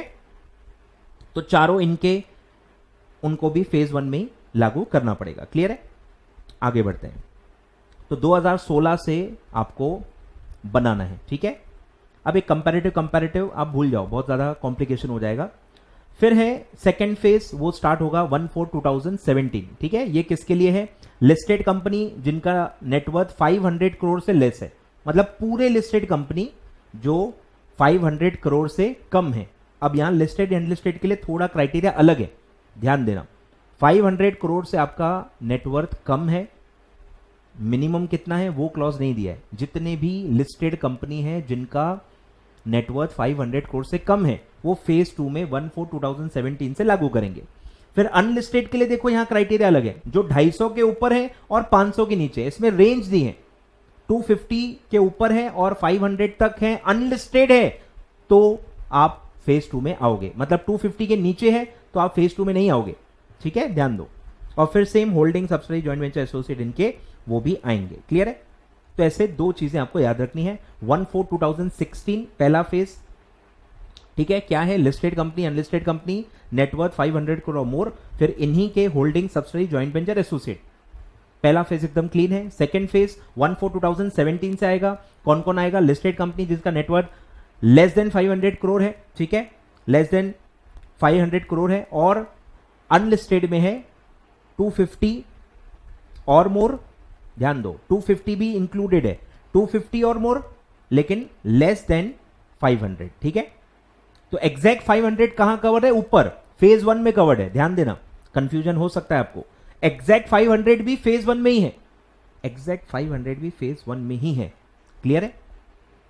चलिए सर, तो ये सब दिया है और साफ साफ दिया है। एक बार आप इसके दायरे में आ गए, इंड एएस में एक बार आप इसके दायरे में आ गए, फिर आपको आगे के लिए इंड एएस ही फॉलो करने। ऐसा नहीं है कि हर साल आप ये क्राइटेरिया चेक करोगे और हर साल क्राइटेरिया में आ रहे हो तो ही इंड एएस फॉलो करोगे, ऐसा नहीं है, ऐसा नहीं है। एक बार आ गए बस, फिर एक क्राइटेरिया चेक करना बंद करना है आपको। अब पूरी जिंदगी आपको इंड एएस फॉलो करके ही फाइनेंशियल्स बनाने हैं। क्लियर है? तो वो सब उन्होंने क्लैरिफाई किया है। और एक अलग से ऑप्शन दिया था 2016 से, जब ये मैंडेटरी हुए उसके एक साल पहले से ही इन्होंने ऑप्शन दिया था कि जिनको वॉलेंटरी फॉलो करना है वो कर सकते हैं। तो 1/4/2015 यानी एक्चुअल जब इंप्लीमेंटेशन स्टार्ट हुआ उससे एक साल पहले 1/4/2015 से इन्होंने वॉलेंटरी एडॉप्शन अलाउ कर दिया था कि जिनको वॉलेंटरी एडॉप्ट करना है वो कर सकते हैं। क्लियर है? तो वो भी दिया हुआ है, लेकिन आप वापस नहीं आ सकते। एक बार आप इंड एएस में गए तो वापस नॉर्मल एएस आप फॉलो नहीं कर सकते। आपका डिसीजन फुल एंड फाइनल होगा, रिवर्ट बैक करने का कोई ऑप्शन नहीं है। ठीक है? तो ये सब दिया है। और लिस्टेड का मतलब क्या है? जो मेन बोर्ड पे लिस्टेड है। एसएमई पे अगर आप एक्सचेंज पे लिस्टेड हो तो आप लिस्टेड नहीं माने जाओगे। एसएमई एक्सचेंज पे अगर आप लिस्टेड हो तो आप लिस्टेड नहीं माने जाओगे। ठीक है? तो लिस्टेड का मतलब क्या है? जो मेन बोर्ड पे लिस्ट है। अब आप ये सेबी में जब पढ़ोगे तभी आपको समझेगा कि मेन बोर्ड क्या है, एसएमई एक्सचेंज क्या है। ये सब सेबी में आप पढ़ते हो। अलग अलग प्लेटफॉर्म्स होते हैं। तो नॉर्मल प्लेटफॉर्म क्या होता है? Main board.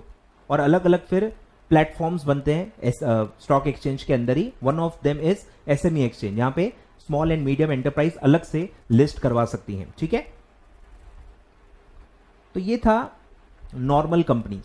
एनबीएफसी के लिए देखो अलग ही पूरा पाथ बनाया था। इसी को आप फेज 3 फेज 4 भी कह सकते हो। ठीक है? क्योंकि डेट्स आगे के हैं तो उसको फेज 3 4 कहा जाता है। तो एनबीएफसी कब से लागू करेगा? पहला एनबीएफसी का फेज है 2018 से। 16 17 वो नॉर्मल में आ गया, 18 19 एनबीएफसी का है। ठीक है?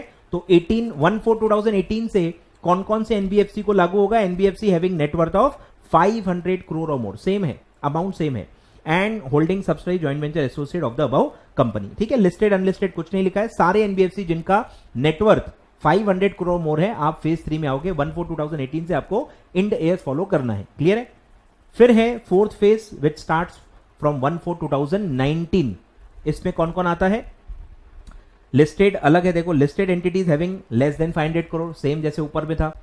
फेज 2 से मिलता जुलता है, सिमिलर टू फेज 2। ठीक है? लिस्टेड जो भी 500 के नीचे है सारे आएंगे, और अनलिस्टेड में 250 या उसके ऊपर एंड लेस देन 500। ठीक है? सिमिलर है, पूरा का पूरा सेम है। देखो, सेकेंड और फोर्थ फेज पूरा सेम है, तो वो है, तो उसके holding subsidiary joint venture associate. ठीक है? और बैंक्स के लिए देखो अलग ही है। बैंक्स के लिए एक ही फेज है। बैंक के लिए एक ही फेज है, bank and insurance company. For scheduled commercial bank except RRB, RRB हर जगह हटाया जाता है, एंड इंश्योरेंस कंपनी। समझ में आ रहा है क्या? मतलब एनबीएफसी का अलग कर दिया, उसके दो फेज बना दिए, 18 और 19। बैंक और इंश्योरेंस के लिए एक ही फेज है 2018 से। सारे के सारे, कुछ भी ऐसा कोई नेटवर्थ का क्राइटेरिया नहीं है। ठीक है? ध्यान दो, following will be required to apply Ind AS for preparing the financial statement beginning from 1/4/2018. SCB, scheduled commercial bank, except RRB, all term lending refinancing institution, NABARD, NHB, SIDBI, insurers या insurance company, और इन सबके holding सबसे joint venture associate, सबको 1/4/2018 से mandatorily follow करना है। इसमें कोई नेटवर्थ का क्राइटेरिया नहीं है। आए ख्याल में? तो ये था पूरा इंप्लीमेंटेशन शेड्यूल। ठीक है? क्वेश्चन आ सकता है, डेफिनेटली आ सकता है। ठीक है? और इसके बाद सर चालू हो जाता है, एक एक इंडिविजुअल इंड एस जो हवा के ऊपर जाएगा, आपके सर के ऊपर जाएगा, तो ये सब आपको नहीं पढ़ना है। क्लियर है? बस नाम याद करने की कोशिश जरूर करनी है, लेकिन आपको एक एक पढ़ने की जरूरत नहीं है, आपसे हो ही नहीं पाएगा। ट्राई करके देख लो, जो जिद्दी बच्चे हैं, दाग जिद्दी होते हैं ना, वैसे आप करके देख लो, कोई दिक्कत नहीं है, आपको एक्सपीरियंस आ जाएगा। वही कुछ लोग दूसरों के विजडम से सीखते हैं, कुछ लोग खुद नुकसान करके, टाइम बर्बाद करके, मेंटल प्रेशर लेके उसके बाद समझते हैं। तो गलती करके देख लो, कोई दिक्कत नहीं, टाइम ही वेस्ट होगा भाई, और कुछ तो है नहीं। ठीक है? तो ये सब आपके पल्ले पड़ेगा ही नहीं, तो ये सब से दूर ही रहो। जितना मैंने बताया है मेरे हिसाब से उतना काफ़ी है भाई। अगर 10 क्वेश्चन आ रहे हैं ना, 10 में से 8 तो आपके इसी में कवर हो जाएंगे। बस वो 2 के पीछे मत भागो, नहीं तो 8 भी निकल जाएंगे। 1-2 तो इन डेप्थ वाले आएंगे, वो छोड़ दो, वो आपसे नहीं होगा, क्योंकि इसमें कोई बता नहीं सकता कि क्या इंपॉर्टेंट है। रैंडमली कुछ भी आ रहा है। अगर कोई कह रहा है ना, मैं बता देता हूं कि ये 41 में से क्या क्या इंपॉर्टेंट है, वो बेवकूफ़ बना रहा है आपको, वो बेवकूफ़ बना रहा है। ठीक है? कोई ये प्रेडिक्ट नहीं कर सकता है, कुछ भी आ रहा है। ऐसा कोई लॉजिक भी नहीं है कि भाई जो चैप्टर आपके सिलेबस में उन्हीं से रिलेटेड आ रहे हैं, ऐसा भी नहीं है। जो चैप्टर का आपको कुछ लेना देना ही नहीं है, उन पे भी क्वेश्चन आ सकते हैं, आ चुके हैं। ओल्ड सिलेबस में भी ऐसा ही हुआ है। ठीक है? तो इसलिए मैं कह रहा हूं, इसमें दिमाग मत लगाओ। लगा सकते होते तो मैं लगा चुका होता, लगा सकते तो मैं लगा चुका होता, यहां नहीं लगा सकते। इसलिए except the fact and mould yourself according to it. ठीक है? चलिए सर, तो ये था आपका पूरा एक टॉपिक अकाउंटिंग स्टैंडर्ड्स, जिसमें 3 चैप्टर्स मैंने पढ़ाए आपको, 10, 11, 12। दिसंबर 19 में वेटेज था 10 मार्क अप्रोक्सीमेटली, और दिसंबर 20 में इसका वेटेज था 20 मार्क्स। पूरा पेपर हाईजैक कर लिया था ये 3 टॉपिक्स ने। इसीलिए कोशिश करना है कि जितना कवर कर पाए उतना अच्छा है, लेकिन जब आपको लगे कि नहीं यार अब ज्यादा हो रहा है, ये एक पॉइंट आएगा, पढ़ते पढ़ते एक पॉइंट आपको आएगा कि नहीं यार ये तो बहुत ज्यादा हो रहा है, तो आपको फिर रुक जाना है। पूरा छोड़ना भी नहीं है, पूरा कवर भी नहीं करना है, पूरा भी नहीं छोड़ना है, पूरा कवर भी नहीं करना है, बीच का रास्ता ही अपनाना है भाई। तो वो बैलेंस करो, किसके लिए 30% होगा भाई इनफ है, किसके लिए 50% इनफ है, किसके लिए 60 होगा इनफ है, वो आप खुद डिसाइड करो आपके लिए क्या इनफ है, आप कितना याद कर सकते हो, वो आपको खुद पहचानना है। पढ़ते पढ़ते खुद जजमेंट आ जाएगा। क्लियर है? चलिए, thank you so much, thank you so much, so much for sparing your 2 hours. ठीक है? आई होप आपको बहुत फायदा होगा। बहुत सारी चीजें मैंने आपको लिखवा के भी दी हैं, इसके स्क्रीनशॉट्स मैं आपको टेलीग्राम चैनल पे दे दूंगा आज ही। ठीक है? अच्छे से 2 घंटे आई होप आपने देख के 5-6 मार्क्स तो कम से कम अंदर कर लिए होंगे। ठीक है? चलिए guys, thank you so much. कल फिर मिलेंगे। ठीक है? आगे बढ़ेंगे, जो भी रिमेनिंग सिलेबस है वो मैं आपको पढ़ाने वाला हूँ। ठीक है? छोड़ेंगे कुछ भी नहीं, सब मैं ऊपर से एटलीस्ट आपको सब कवर करवा के दूंगा। इंपॉर्टेंट सारी चीजें मैं आपको रिमेनिंग डेज में कवर करवा के दूंगा। आई होप आप प्लिथोरा ऑफ वीडियोस जो मैंने आपको अभी तक दिए हैं आप वो देख रहे हो। ठीक है? और आप उसका फायदा उठा रहे हो। ठीक है? कमेंट करके बताओ अभी तक कितने वीडियोस देखे हैं आपने। आई थिंक 24 वीडियोस है, ये 24th वीडियो है। आई होप आपने मैक्सिमम तो देख ही लिए होंगे। कितने देखे हैं जरा कमेंट करके बताओ, तो मुझे भी पता चले आप कितना मुझे फॉलो कर रहे हो। ठीक है? कमेंट करो और वीडियो लाइक करो ऑफ कोर्स। ठीक है? वीडियो स्टार्टिंग में आपने लाइक कर दिया होगा, आई होप सो। नहीं भी किया होगा तो एक और चांस दे रहा हूं भाई, लाइक कर दो फटाफट, ताकि मैं आगे और वीडियोस डालते रहूं। ठीक है? मोटिवेशन मिलेगा मुझे, और कुछ नहीं है। ठीक है? तो 3 चैप्टर सर हो गए, हमारा मेजॉरिटी सिलेबस पूरा हो चुका है। अब बस माइनर छोटे छोटे टॉपिक्स हैं जो मैं एक एक करके करवा दूंगा। ठीक है? Thank you so much, goodbye, take care.